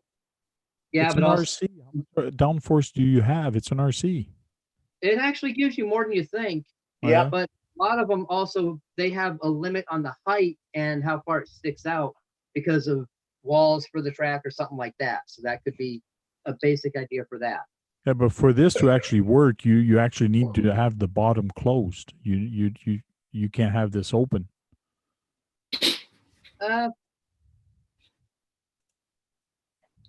Be better. Because the actually for the lower balance like that, I had better luck with one on my D4 and even the clone Oh yeah. because weight it adds, but it actually under speed it does help with the arrow even though there is a gap in between. You know what? I bet you it gives you a few ounces of downforce, but that's pretty much what you need for a car that's 10 scale. When you look at this picture, it looks like the car's broken. Looks like the wheel's broken. Yep. Oh yeah. Look at that red. Yeah, the red one's nice. Nice paint job. They really take it to town for the detail for these cars. Mhm. Oh, You got you just like the scalers, the scalar crawlers. They got scale drifters. oh, yeah. It's cool. I bet you they don't get beat up as much as our crawlers. Hey, Adrian. No, they don't. NorCal's in the Bumpers. chat. Don't King. I'm not gonna say the rest of your name there. Talking about getting an RTR, the MST 2.0 is a real good deal. If you want a kit, you can save up a little more and do the kit version of it, which will have better turnbuckles and everything, where the RTR has just the fixed turnbuckles, if you will, fixed links. Or you can do a YD2 and just Okay. get the electronics you want. Because the ready to run MST, unfortunately, does not have a censored system in it, which makes a major difference in the low speed handling. Okay. iPod's asking Barbecue to call him now. Okay, then. That's weird. What point does it become sexual harassment? That Nightbot is just crazy. Mezzo, I have 3 at this time and 2 all-wheel drive chassis. Oh yeah. He was Yeah. asking how many guys on camera have a rear-wheel drive drift chassis. I don't have a rear wheel drive. I want to get just a rear wheel drive. Well, I have my Ford 34 Ford, but that's a TT01. It's not a real, like it doesn't have the steering angle, but I'd like to get myself a Pro one rear wheel drive. That's my next drifter, I think. Holy smokes, Mezzo, 22 of them? How many, or what are they? Wow. Actually, go on my page, AZ Froggies, RC and more. Hit me up on email, and I'd like to talk to you some. Right now, I've got a D4 that's been converted from the all-wheel drive to rear-wheel drive. I've got a D clone with the independent front suspension. Then I've got a RMX 2.0S with all the limited edition MST purple parts. Oh yeah. So That's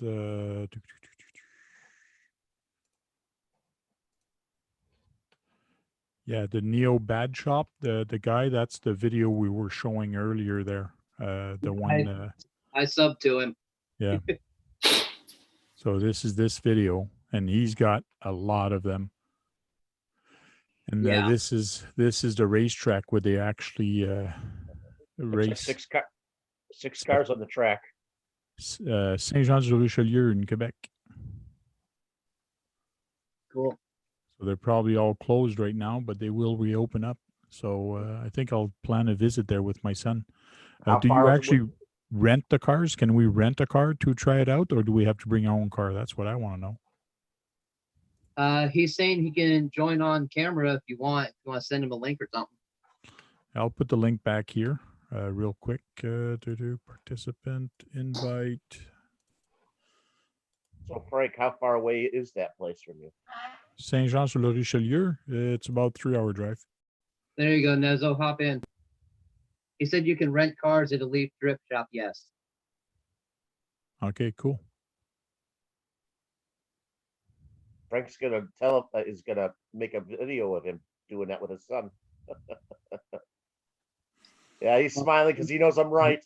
I used to If I make a didn't have lot of YouTube videos. today with I used to make a lot of Steve- videos about all kind of things, but I've been relaxing and more enjoying the hobby than making videos. So I kind of Well, slacked would- off. But I when was you planning go, on going out front and doing a video with one of my drifters today, but we kind of had a bee issue next door. Oh yeah. Had a bee guy come out and get rid of a hive that was about the size of a volleyball. Oh really?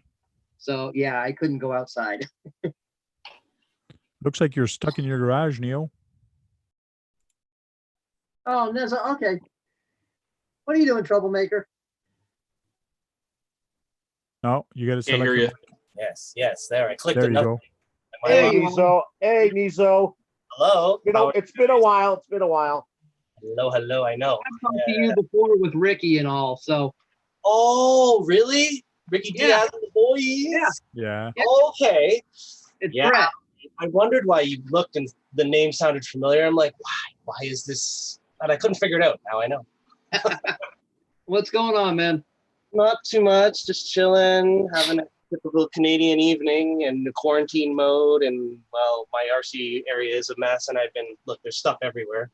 My camera went fuzzy, but yeah. So just trying to get on, and I don't want to take a lot of my drifters outside because a lot of them are carbon fiber chassis, Okay. right? Carbon chassis. Yep. I can't bring myself to destroy the carbon. I never can. That's true. But I have plastic ones, like literally one I can grab right here. It's a good old YD2 with a Pandora S14 body. Nice. Plastic original. This is one of the original release YD2s.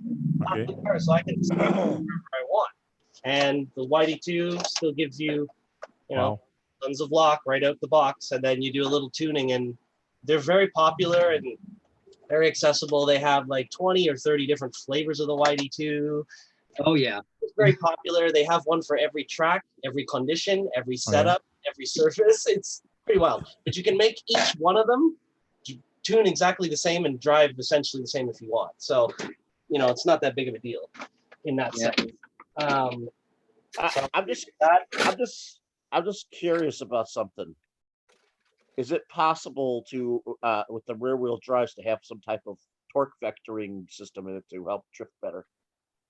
Torque vectoring, as in like you want to have torque come in at certain RPMs and things like this, for example? Yeah, well, one's spinning too much, so you don't overcook the turn and lose control. That if you have a torque vectoring, it would gain more control from the other one to make sure you don't spin out. For the most part, not so much. Back in the day, I say back in the day, like 4, 5, 6 years ago, a lot of the cars were locked rear differential, so just a straight locked axle. So Yeah. rear wheel was doing the same thing no matter what, and we tuned for it.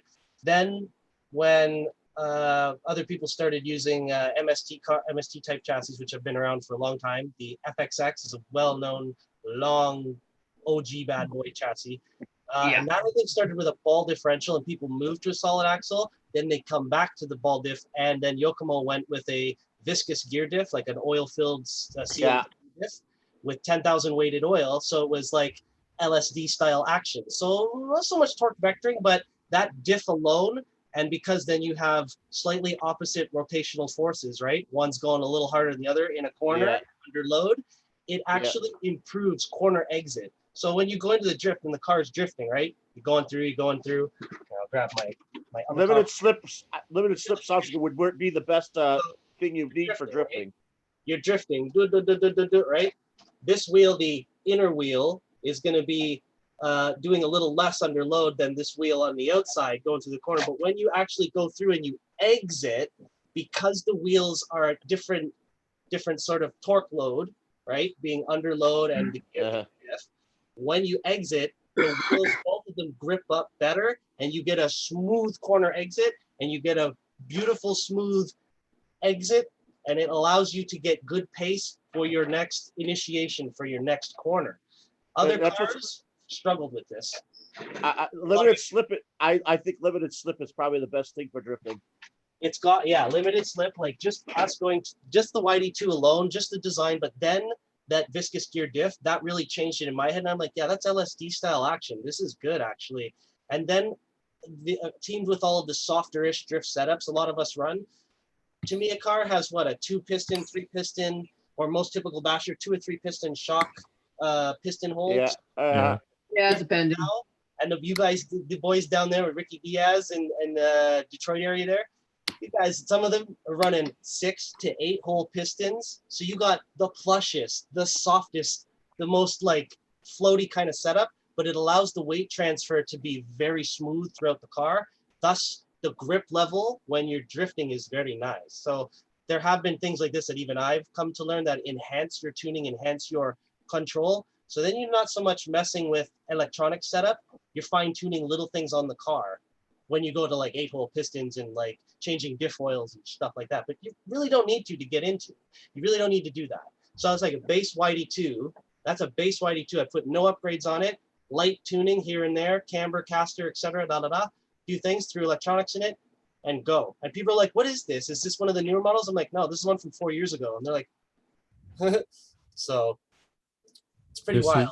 This is an RC from Baco. This is Baco's RC, I think. He put that nice representation. Nice. That's Baco's. Nicely done, man. So a lot of other guys will take basic bodies. Like I'm pretty sure that one is a Tamiya RX-7. And do you see the wide body and the little screws he's put in on there? He's done that all by probably gutting another body or getting a wide body kit, but creating that and adding it to it. So, I mean, the only other difference between doing custom like that, which is awesome. Like I love when people do that. He's got roll bars in there too. You can see the roll bars and other stuff. The driver, right? The driver, little guy in there. Look how cool that is, right? Like that's huge. So I mean, aside from the wide body, like the custom wide body, you can get. This is one of an example. This is what is this? This is, I think, a Pandora GTR R35 branded body, but this wide body, you see how it's got the wide body fenders, the Liberty Walk in this case. This is preformed. So these wide bodies are those are part of the body. So you just add screws and then do the lines, and it looks very nice, right? Very suave. Put a huge wang on it, big wang gang, right? There's pipes here that fell off, and you put silly things under the wing like these nuts, goofy things, whatever. But believe it or not, those spoilers look like they'd actually produce some downforce, a few ounces of downforce are in there. I heard you guys talking about this before I jumped in. Yes, different little aerodynamic bits, things like this. Not only does it aerodynamic, but this wing and the wing stays, it's a little bit of weight there. There's some grams there, right? So you add one, and now you got a little bit of more rear weight on the rear end of the car because you've plopped the body on. If everybody's ever run their car without a body, you'll notice it handles a little differently than when it has a body on it. Well, I do think those spoilers work. Spoilers do work. They do work on these totally. I do actually think they do it. Make it handle completely different. Because I'll put my F15 body on, and it handles one way, and I put my RX-7 on, and it's totally different because of the weight bias. with the balance of the This body. is true. This is But very I true. actually, Yep. I actually think those spoilers will actually get some ounces of downforce just from Yes. moving. I'll believe it I because mean, just one of from my wind buddies- alone, not just the weight, just from wind alone. the moving wind, yes, as it Yeah. passes through. Yep, Yeah. 100%. Because a buddy of mine on Team Hit and Run RC, he has two of the same body, like literally the same actual branded body. It's a JZX 100, I think, like four-door Toyota sedan from Japan, JDM. But he has one with a big wang on it, and he has another one with no wang, like Oh, yeah. street look, no wang. And he says, when I throw the street car into the big sweeper drift we have in Mississauga Yeah. at the Strictly Sideways track, he says, yeah, the rear end is a little loose. I gotta kind of like, I gotta drive it through it. But when he throws the car with the big wang in, suave, grip, power, he can just lay the boost on hard, and the car will just grip up a little better. He's like, it's the silliest thing, but it makes the difference. So So, whereabouts yeah. are you? Are you close to Mississauga or are you in Quebec side? I am in Ajax, Ontario. So Ajax, I'm like okay. an hour from Mississauga, and I've been driving there for years and years. We went to I've been with Galaxy Hobby, which been there for 6 odd years, gone now, went last year. There was a place we had Strictly Sideways 1.0. That turned into Cosmo RC, that died. We had Rocks and Shocks in Austria, which was drift crawling and RC pulling at one point. Yeah, Rocks and Shocks That is died closed in- now. Yeah. That closed in 2017, sadly. So we had 3 drift tracks in the GTA, but we do have the Strictly Sideways club track in Mississauga still at one of the owners, like his business. He moved out his warehouse, moved Okay. out a bit, made us a little place to play when Galaxy closed. I love him forever because it kept our passion going and it growing. Not only that, Elite Drift Shop, which I also heard you guys talking about just before I joined, a friend of mine who I'd met out in Quebec. I had known a bunch of guys out in Quebec. They had some tracks there, closed down. Then they got another scene going. And one guy sort of was like, okay, I'll try and be like the head rep. I'll try and get products in for my buddies. I'll try and do the things or get a space, or I'm going to try and make it happen. I see the scenes here. I want to get some going. He had his whole plan laid out, and then his location got dropped right in his lap. Perfect location, right by the water. Great little area in a town. There's tons of little foods around and stuff, but the facilities is fantastic. He's got a little over 2,000 square feet of drift track. Wow, that's big. It's massive. How many feet? How many feet? It's massive. It's like over 2,000 square feet alone. Oh, okay, okay. It's huge. So okay, it's big. Like, I'm not sure what size of actual racetrack to compare it to, but I know at the Con RC events, that's like what, 120 by 90 or something. It's something massive, right? It's some massive, track size, whatever. Like, the way I feel about when I drift at Elite is when I used to race touring car at RC Champ Torque Raceway, when you do have like a 90 by 40, or you go to a big event, it's like a 120 by 70 or something. Big, proper, like, event track. That's what it feels like at Elite. And they even have a 2-foot driver stand. So I get that elevation again, and you can see far into the track. So the Yeah. track alone is amazing. The little indents in the track, little undulations, you can see your suspensions moving as you're Cool. drifting. I see stuff being unloaded, my car getting undulated and bounced around. It's awesome. So there's all that. Then the pit area is fantastic. Then it looks really nice inside as well. It looks very swank, upscale. The signage outside is brilliant. The hobby shop is one-stop drift. Like, there's everything drift there for the most part that you could imagine, which is really nice. So I've been sending a lot of people there. He also rents cars. I heard someone talking about, I think it was the Tank, asking, could we go there and rent cars? Yes, you can. He has rentals there. They even have a small little like trial track. So when you get to learn the rear wheel drift and you get a rental, you can play in the little like safe area before jumping onto the big booyah track, so to say, the real Nice. track. So that's very nice. And so you can go there and rent, and they'll help you out. The owner's a very wonderful guy, Sebastian is his name, and they do French. They speak French and English. He can speak both, so it's great. And if you ever go there, just when you walk in, say bonjour, hello. I'm from Toronto area. I'm from here and there. I've heard it on a live. I've heard about this on Insta. I've heard about it on Facebook. So and so. You can say me, Nezzo's Bad Shop sent you here or recommended it, and just like have a blast. Take your rear wheel drive there. The only thing is, because the place is set up more of on the international scale of the track, Okay. There's a spec tire, so you must buy a certain tire to run there. Okay. That's It's what I was about wondering. What do they run? the Yokomo Type C all around. DRCs? The DRCs, yeah. And I it's got some very good sets of nice. those brand new. It's a polished concrete surface. It's a very nice feel. Once the tire kind of sort of breaks in after a few laps, it's Yep. very good. If you've seen the videos, not from the one Yeah. video you put up where it had the grayish track, there's Okay. another video I did of onboards from the actual, his newest, the proper facility.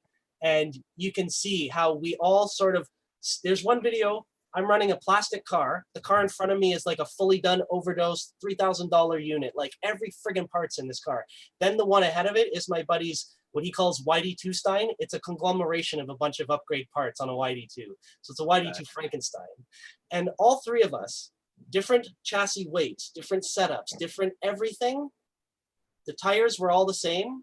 We stayed within tandem distance, within several laps. We did not break off. And if someone fell off, they came right back.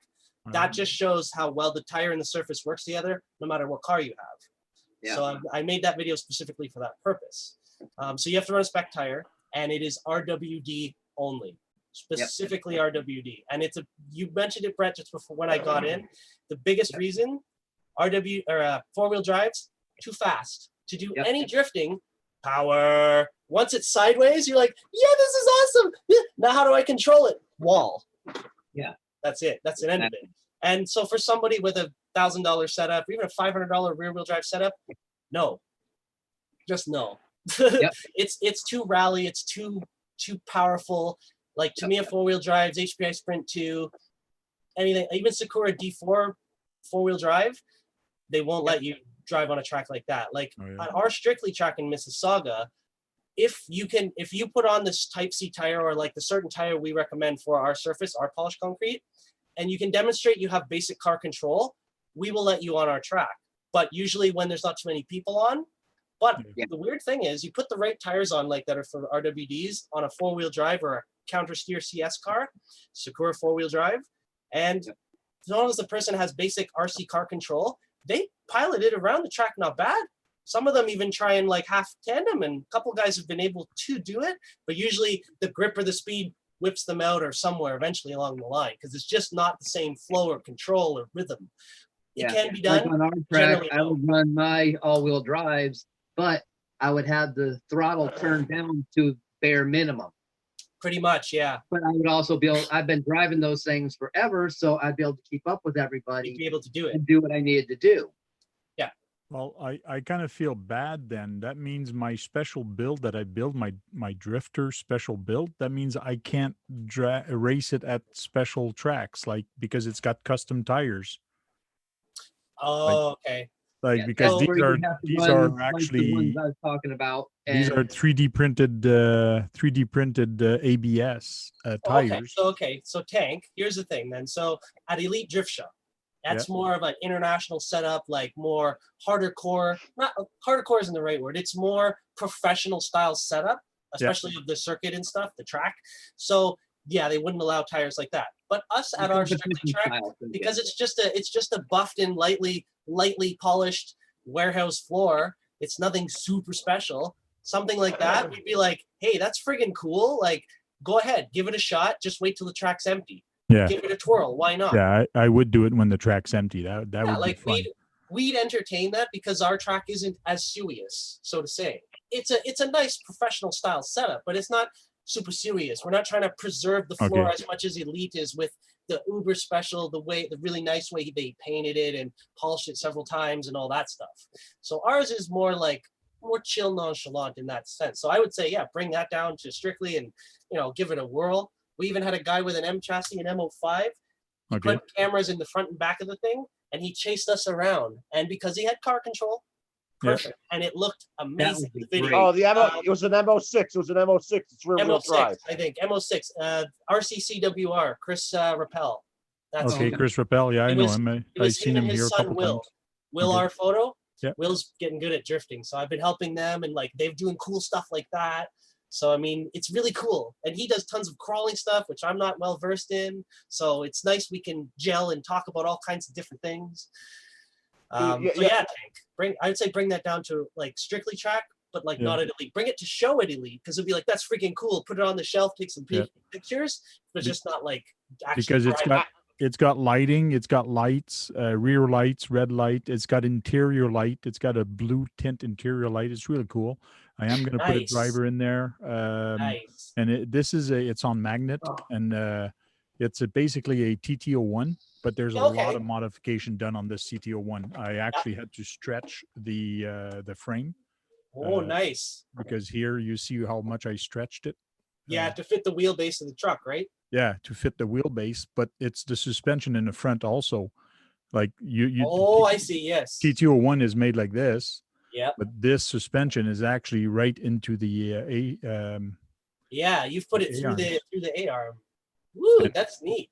And it's really good. That's quite a hot mod, actually.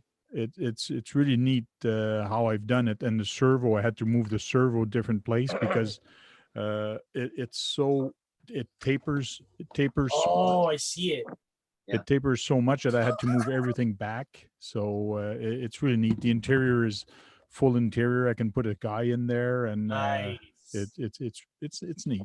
At scale, yeah. So we're trying to get in the drift RC drift or the RWD drift, but we're trying to get as scale as we can on the level of some of them class 0 crawlers. And some of my teammates and other people I've drifted on other teams, like our team Hit and Run Strictly and a couple other guys, they're going all out. So you saw Baco's the wide body and the inner roll cagey stuff.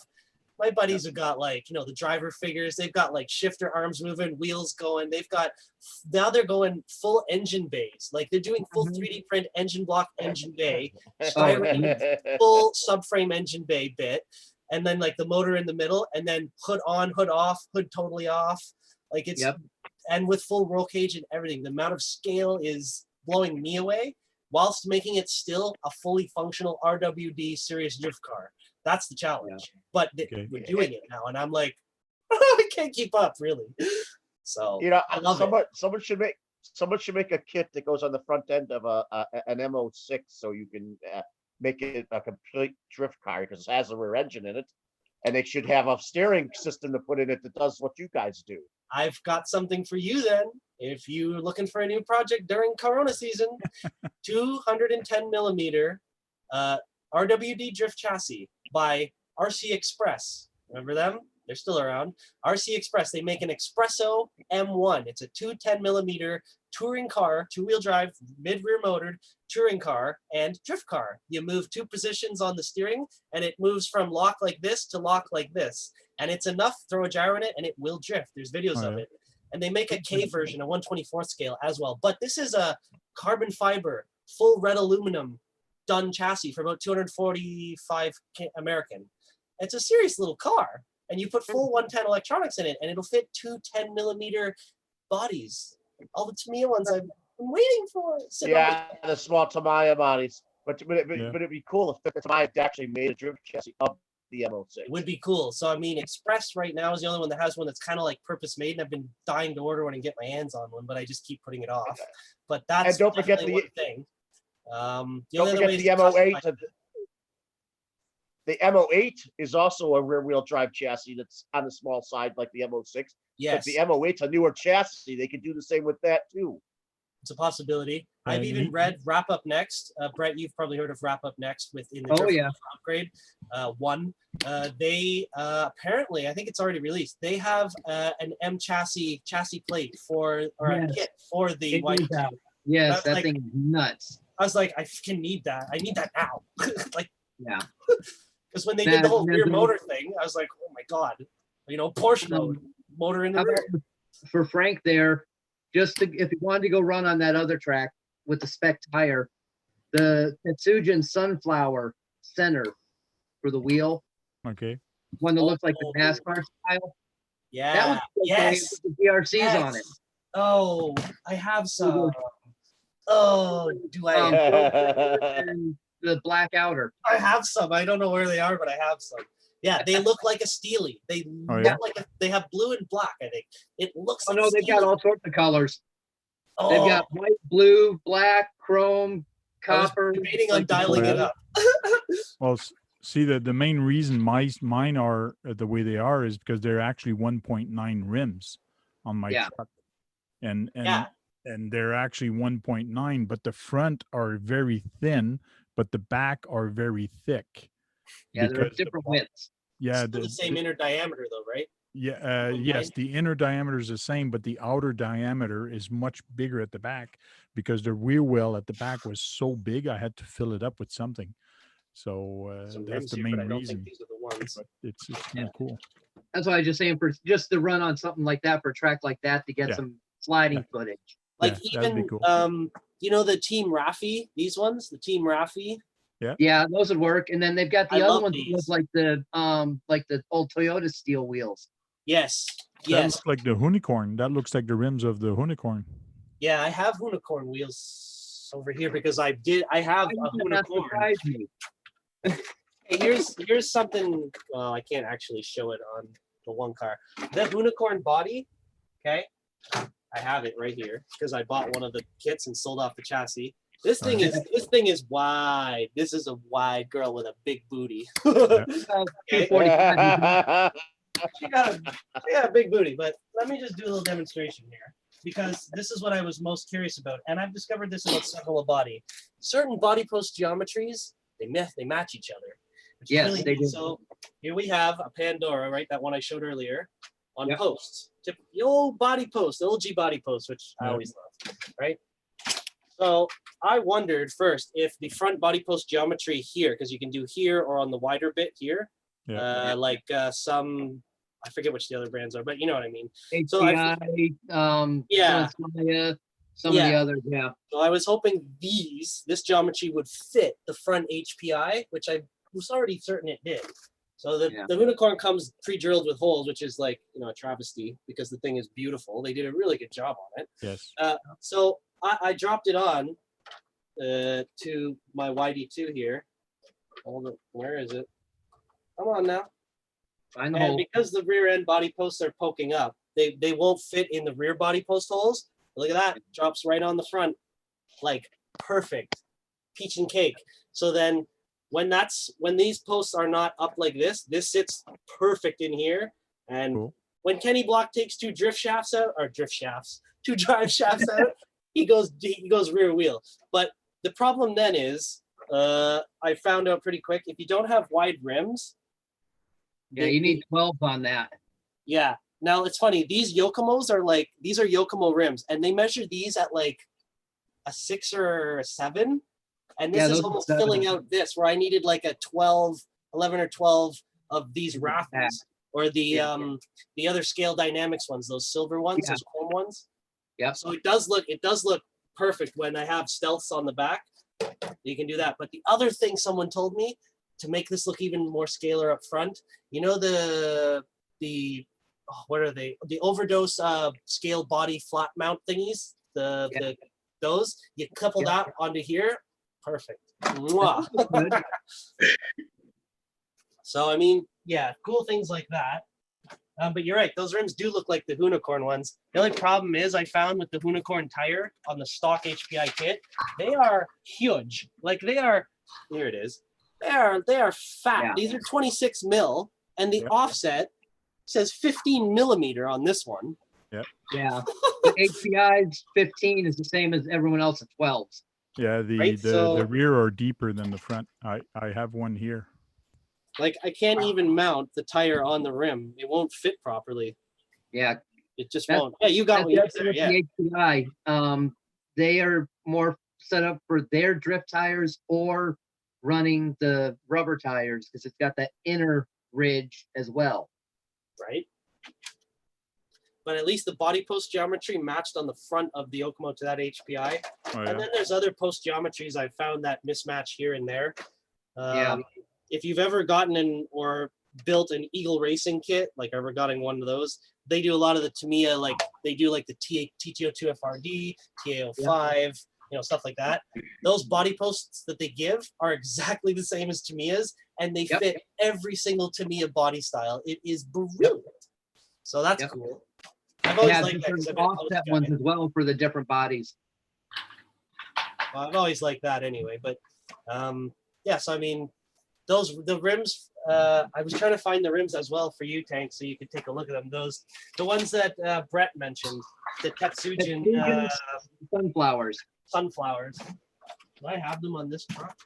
No, I had them on this truck. Not anymore. I thought you said once before on Ricky's thing you were going to get your wheels and everything all organized. What happened to that? Yeah, I kind of like got You need Pringle distracted a little cans. bit, different things. You need You Pringle know my cans. little trick for doing that, right? What's your trick? Use Pringle cans. Yeah. You can put Why do you two say that? cans in. Why do you say that? I only have 3 Pringle cans and they're full. Yeah, I've got like 7 of them. But these are the rims that are the most useless for us in drift because this HPI is a brilliant 3 millimeters. Oh yeah. 3 mil, no good. So it just sits in here. It's only good for Shelf Queen. So, Oh, they work good on my Street Jam all-wheel drive right? with the Hilux body on it.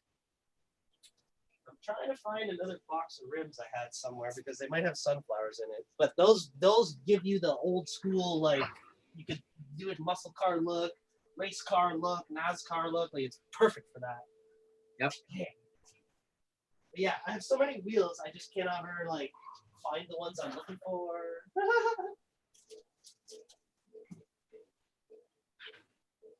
Jeez, I don't know where I put them. Well, so much for that. And then of course I'll jump off this call and they'll turn up. Oh wait, hold on. Yeah. Hey. Yeah, You sitting on them? they're see. I was sort of, kind of. See you later, Kansas. This is sort of it, but this is not a sunflower.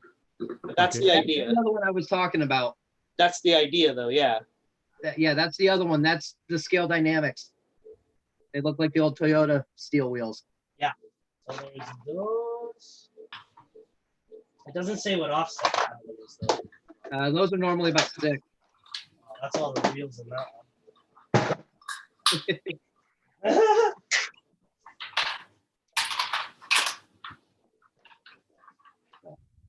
Oh, wheels!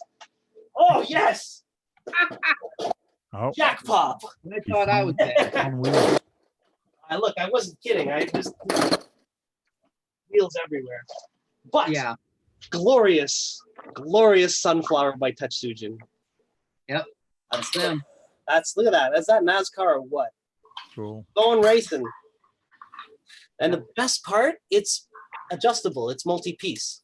Oh, So yeah? on the Yep. back, there's little clips, and you can do 3 adjustments. 369.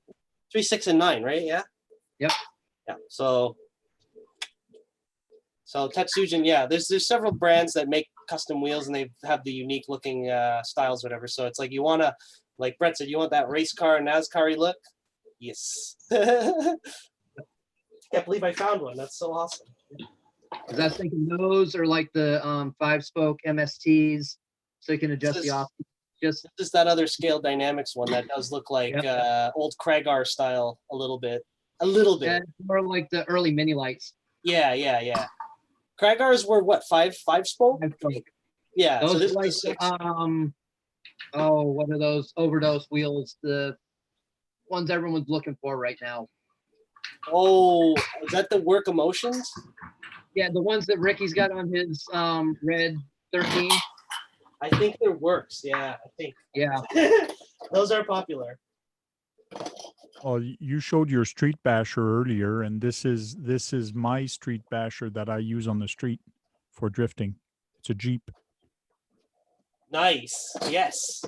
yeah. It's a HPI E10. It's a 4x4, but I use this on the street on pavement. But looking at all those wheels, I think I'm going to look more for a deep dish wheel for this. It Oh, would be yeah. better. But Yeah. I'll look for different wheels for this, so that should be Even cool. though your fitment's pretty good right now. The I what? found 2 other unique rims. Frank, RC they call them dog dish. Oh, nice. Oh, the dog dishes. Yeah, I remember those.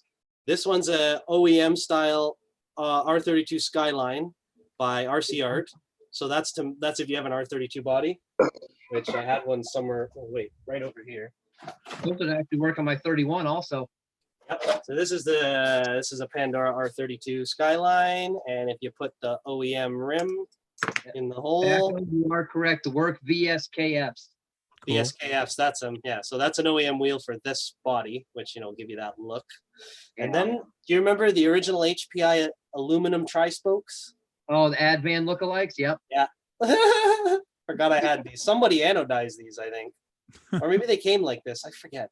I Remember think those came like that. Remember blue and purple back in the 90s? If you had blue and purple anodizing, you were like the bomb. For all the old school guys, right? Too many toys. But what can I say? He who dies with the most toys wins, right? And good size still. Yeah, so what can I say? I love drifting, rear wheel drive, particularly. I do like going around, buzzing around once in a while in the 4-wheel car or a rally car and just sending it for a giggle. But if I want to do tandems and do serious drifting, yeah, it's all rear wheel style. More serious anyway, more realistic. But I mean, yeah, we do run all kinds of wild cars and stuff. Like you were showing off your Jeep drifter.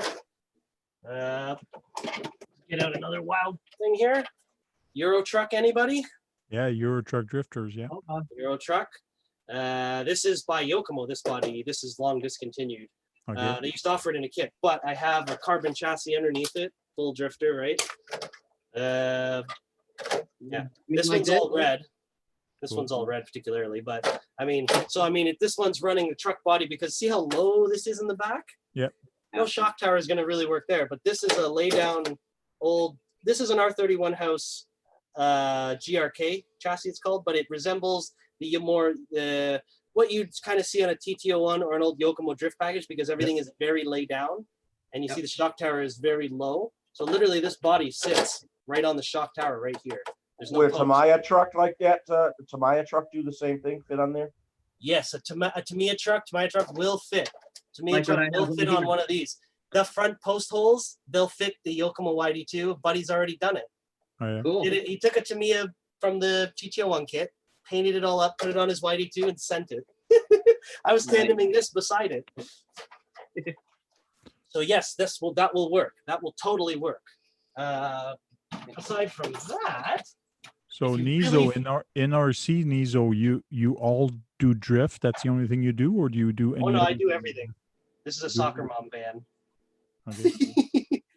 Drift Is van. that the Honda? This is a Toyota. This is a Toyota Velfire. Oh, I need one of the Boso vans. No one's got them. They're Bozo gone. Zoku. You want the They don't sell the the- Angel. You want the Furious Angel. Yes, I do. That's a They don't high-end sell the- Bozo Zoku all over it. They don't sell those vans in the United States, which is unfortunate. I think they'd sell. Yeah, this one is a Pandora as well. Pandoras Yeah. are not as expensive, kind of on the thinner side, but they're all right. They're scalish looking, but I mean, soccer mom van, right? Yeah, I but- prefer my Yokomo stuff. I have a school bus. I want to turn into a drifter. That's going to be another one I want to do. Yes. Oh, there's a video that was circulating. A couple of guys had built styrene delivery trucks. They had a FedEx one, a UPS one, and they were Yep. drifting them. Like when your DHL. package is late during Corona, and they're drifting the corner. Here you go, Nezo. Ooh, look at that. That's nice. Bozo style, yeah. So we have a few guys that do that as well. They do the Bozo Zoku style stuff. I love really Boso cool. stuff. It's just so wild. I love it. It is. That's a weird front end on that. What's Yeah. that? It's a weird front end on that thing. Yeah, it's hood. extended. The grill is inside. The style is to be as flamboyant and pointy and as abstract as possible. Oh yeah. That's the whole point of Wide, Bozo Zoku. long, tall. I still got to do the pipes on this thing. So, Tank, so you were asking, if I'm into just drift or not. No, love drift, but I've long been into RC all through my life as a kid and everything like that. The first ever hobby grade RC I had was a Traxxas Hawk 2, used, beat the crap out of it, killed several mechanical speed controls, moved to the Traxxas XL1s, killed several of those. Then, in RC Car Action magazine, they listed a track directory, and they had a Canadian section, which I was surprised. And RC Champ Raceway was listed in Scarborough, and that wasn't so far from me in Oshawa, where I was living where I lived in my parents. So my dad started taking me out there, and I fell in love with on-road and touring car racing. And I was already a car kid guy, and that just that was it. And then after I turned into a teenager, kind of got out of it for a while, got rid of some cars, kept the tools, bashing here and there, and then kind of get out again a bit. Then when I got back in, I was looking for a community, like what was RC Champ, the on-road community torque, like what that was. Couldn't really find something until I stumbled upon Strictly Sideways Club on Facebook, which was a couple guys trying to get a drift thing going in the Greater Toronto area. And when I found that group, it was 150 members deep, which was like baby. It was very small. So I joined, and several other people had finding it and this and that. And then next thing I knew, they were able to get into a car show, Fitted, in Brampton. And we had a little demo track to show off the hobby, show off the drift cars that looked like the stanced out, super cambered cars that were at the show. And so those people were like, hey, what's this about? That's cool. So it started a whole thing, and a lot of us met each other, and boom, Strictly was really born, and we've gone from there in the last 6-7 years. For me, I've always loved RC.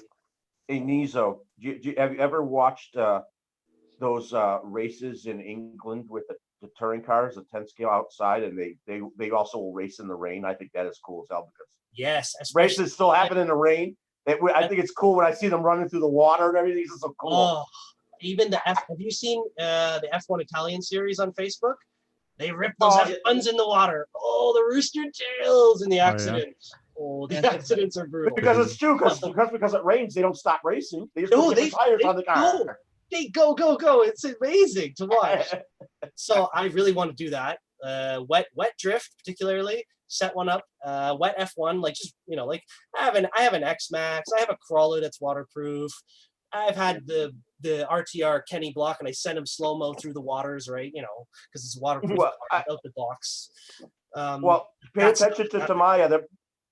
Pay attention to Tamaya. They have a new chassis coming out called the TC01. You're gonna like it. TC01. Yeah, it actually looks. TC01. It's a brand new chassis. DC01. TC. Tom Charlie. Tom, like Tom. Okay. TC01. It's a brand new chassis. And they already have a one with a Formula E body on it. So that's 4-wheel drive. The Formula E one. Yeah, the TC01. That's a TC01 just. I just You're gonna take a look at that thing in here, and I know you're gonna take a look at it when it comes out. I'm like, that's cool, because Formula E is taking off. Formula E has exploded. It's so competitive. Have you ever watched a Formula E race yet? I have. It's bonkers. Like, it's really wild. This is the car that's going to be on the TC01. Yes. Look at that. That's cool. So coming soon, the new Tamiya TC01 shaft-driven 4x4 class. Shaft-driven. I wonder. Hey, you remember the old TL01? How it was I had a TL01. I loved it. I have one. It's over there. I have a TL01. I mean, I'd move the camera around, but I don't want to make too much noise. But yeah, I have all the drifters. I have Tamiya big rigs. I got a Merc flatbed right here. I got big rigs. I have F1 cars. I have touring cars. I have M cars. I got a crawler. I got a barge boat, X Max, 5th scale gasser buried over there. Pink Tamiya wheelie tractor turned into a puller, a custom sportsman style puller over there. There's all kinds of different things. Cool.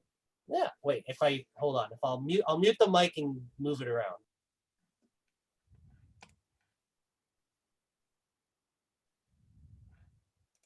You have to make him big, Frank. He's big right now.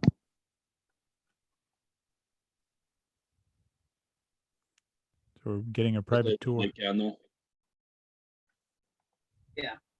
He there's runs a big everything rig on top. He runs everything. He will run at any class, any type of race. That's what he does. Yep. Lots of fun. Yep. Nezo, you silenced yourself. I can't hear you. Because he's holding the mic. He's holding the camera. So.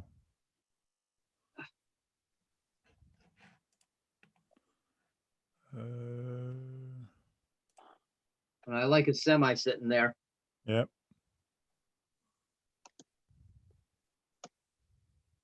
He does. He says there we go.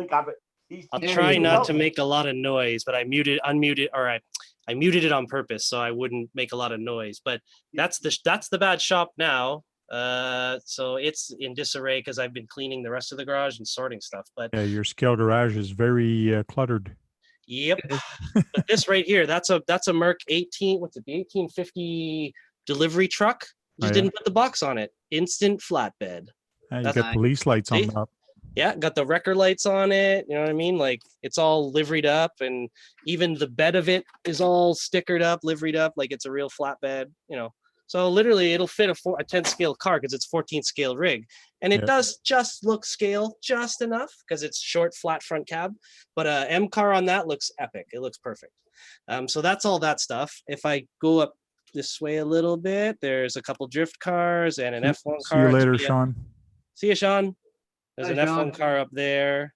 Different things. If I come over here, there's a big rig hiding over there. There he is. Orangey, I call him. It's a Scania Tamiya. A couple Nice. other Oh, yeah, you chassis showed me up that one there. before. You guys like Ayrton Senna? He's okay. There's some F102, F103 Tamiyas vintage with the Marlboro livery and all that good stuff. And then, so back here, the first shot, you see all the boxes up top there, all the wonderful boxes and stuff. Hey, you got a Herbie the Love Bug. You got I a do, bug. and I'm waiting for an RWDM chassis so I can make Herbie RWD and yeah. drift him. That's my goal. You can see a chrome tanker trailer just above my head, my hair there. That's Yeah. a big Yeah, rig one. yeah. Then there's the pink tractor and the Sportsman puller, the one-off custom Sportsman puller. That runs in a 10-pound class. So there's that. Then there's a bunch of drift bodies right where my finger is here. Bunch of drift bodies just stuffed. A couple of Yeah, I vintage see touring that. cars beside it. I can't, yeah. Vintage touring cars, F1 cars, some other drifters stuffed back there. There's a Bowlink General Lee body, the old Bowlink General Lee body. I've had it for like 25 years. It's on a drifter. So there's cars there. Then there's an X-Max and a gasser buried underneath my record crates in this area. There's 2 hauler bags there that have 6 drift cars in them each, or 3 each, so 6 total. That's why I say I have a lot of drifters. And then those 2 big rigs up there, Pro North and Flexmore, those are like replicas of legit trucking companies, Pro North and Flexmore. Okay. The Pro North one was actually built by a guy who worked for Pro North, got the sticker livery, and put on his truck and literally replicated his truck that he drove. He even Nice. made a sticker. It says O/A Paul Richard or something, like the guy's name. Yeah, was that actually reminds so- me. There's actually a transport company called Simard.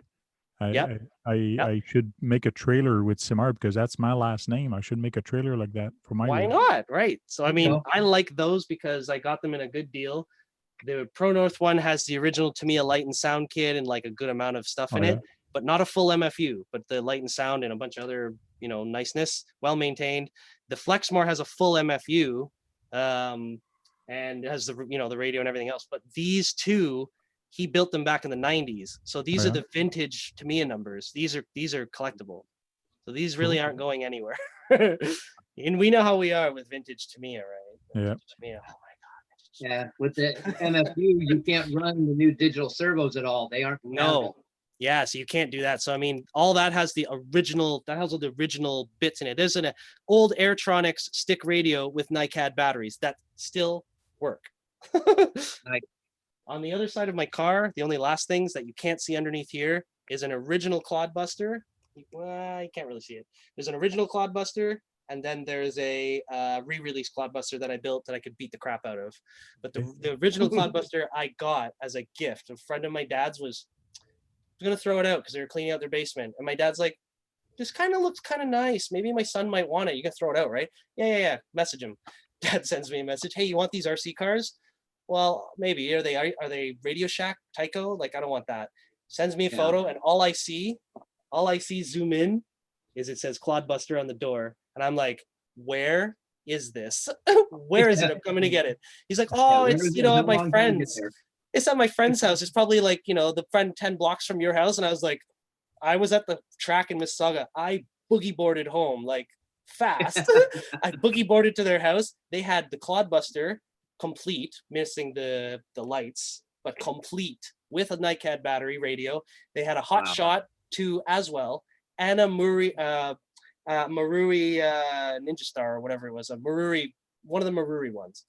Oh, Three of wow. them they had, and I was like, and they gave them to me for free. So I Wow. charged up the NiCad battery on a trickle charge, like a 500 milliamp charge over 2 hours, whatever it was. Charged it up. It took a charge. I put batteries in the radio and I sent the thing out. Mechanical speed control. It worked like the day it was put away. Cool. Everything Y- works perfectly. So you know, that's unbelievable. Yeah, what are the go ahead.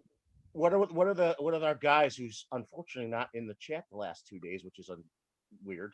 Jake, Trail Critter, he found a clodbuster in the garbage and he couldn't believe it, and he uses it.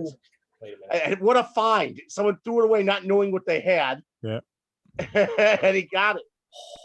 He, Like yeah, that is something else to find. Like so, essentially, I would. That's it's a almost great like finding spot. that in the garbage, but not like entirely, but pretty close. But my dad That's saved amazing. that one from the garbage, and it was in like pretty immaculate, pretty good condition. Minus it had been rolled a couple times, and all the little lights were gone. But Yeah. today, even another friend of mine, he works at a facility where they do process some garbage and this and that, and he told one of his coworkers, "You find anything that says Tamiya or Tamiya or Tamaya, however you want to pronounce it, he's like, you find something that says it, you give to me." Today, his buddy brought him something, or he found one. It was an old Tamiya Mad Star or Mad Bull, or it was a buggy. It was a 4-wheel drive buggy, and I forget the name. More. It's something Star, Blazing Star. Not the Blazing Star. I got a photo. He sent me a photo. It's Mad something. What do you have for a crawler? Madcap. Mad Bull Cat, I is- think. Yeah. Ah, yes, Madcap. What do you have Something for they a need to crawler, remake. Nizo? This is it, the Madcap. I have right now a Vetera Yeah. Ascender. An Ascender, okay. Yeah, this It's is a the Madcap. car my buddy found though. He says the condition of this 7 out of 10. Mechanical speed control, old Speedworks brushed motor with capacitors Nice. soldered to it. It's also a good looking buggy. It's a good looking buggy too. Good Yeah, looking little buggy. I got a Super Hornet which has the mechanical speed control. It still works. Yeah, I had a Super Hornet. I love that thing. I've So, actually got some of the brand new resistors in the package from Traxxas for the mechanical speed controls. I got like 10 of them. Well, guys, we're gonna do a round table and say bye to everybody. It's 12:02, and then we'll stay for the after-hour show. We usually stay and chit chat after we're not live. So let's go around and do a round table. We'll start with Brad. Thanks for joining us, Baco and Nizo. It's good to see you again, and I hope to see Sang and all of you guys again on the video, because it's always nice to see new faces. Sang didn't say much, but he has a great Tamiya collection, and everybody should take a look at it. I wish one day, hopefully, he'll show us all of it. I bet you he has more than 40 cars. Well, I'll go back to his house. I'll go back to his house and videotape. Yeah, I will. I'm just slowly going over my stuff and put some videos up. Yeah, he's already started to do a bunch of videos and restore. I saw one of them. Cool. But And next we'll go with Sang. Say bye. Oh, thanks for inviting me. I didn't know, honestly, I'm not a drifter, don't know much about drifting, and I thought it was just put on hard tire and slide sideways, but I learned a lot today, and I'm kind of inspired. I actually brought my TT01R right here that I think I'll put some drift tires and try them out in my driveway tomorrow. Cool. Nice. do it. So anyways, yeah, I had a great time. Sounds good. Brett. Thanks everybody for joining in tonight. Thanks for having me, Frank. Everyone, if you can, get out and have some fun. Cool. Thank you very much. John Martin. Nice talking to you guys. I've learned a lot tonight, and hit that like button. Let's see everybody in the next chat. Thank you very much. Green Frog RC. Thanks for the invite, Frank. It's good chatting, meeting everybody new tonight. I definitely learned a lot about drift scene that I didn't know. Some really nice cars I got to see tonight. Cool. Thank you very much. And we'll keep the best for the last. Nizo. Yes. Well, yes. As everyone said, thank you for the invite. I'm more than happy to share any drift knowledge or anything RC, particularly about the drift, because it's something I'm really passionate about, Cool. aside from RC, but rear wheel drift and all that. So I'm happy to share the knowledge. And Sang, if he's still here, yeah, Sang, put the hard tires on, send it, do donuts, just do whatever with the hard tires on your TT1. That's how a lot of guys get started. Just send it. Yeah. So, Sounds good. We'll do. yeah. Sounds good. And like I told you, we're going to keep the best for the last, which is me. Oh, So, yes. No, I do this to everybody. Don't worry about it. Every night, or I do that to people. Anyways, guys, thanks a lot. Keep the batteries full, and don't forget to hit the thumbs up on the video. It was great. Lots of chat. Busy on the chat and all that. And Baco's saying bye in the chat, I believe. So talk to you guys later, and keep those batteries full. Talk to you guys later.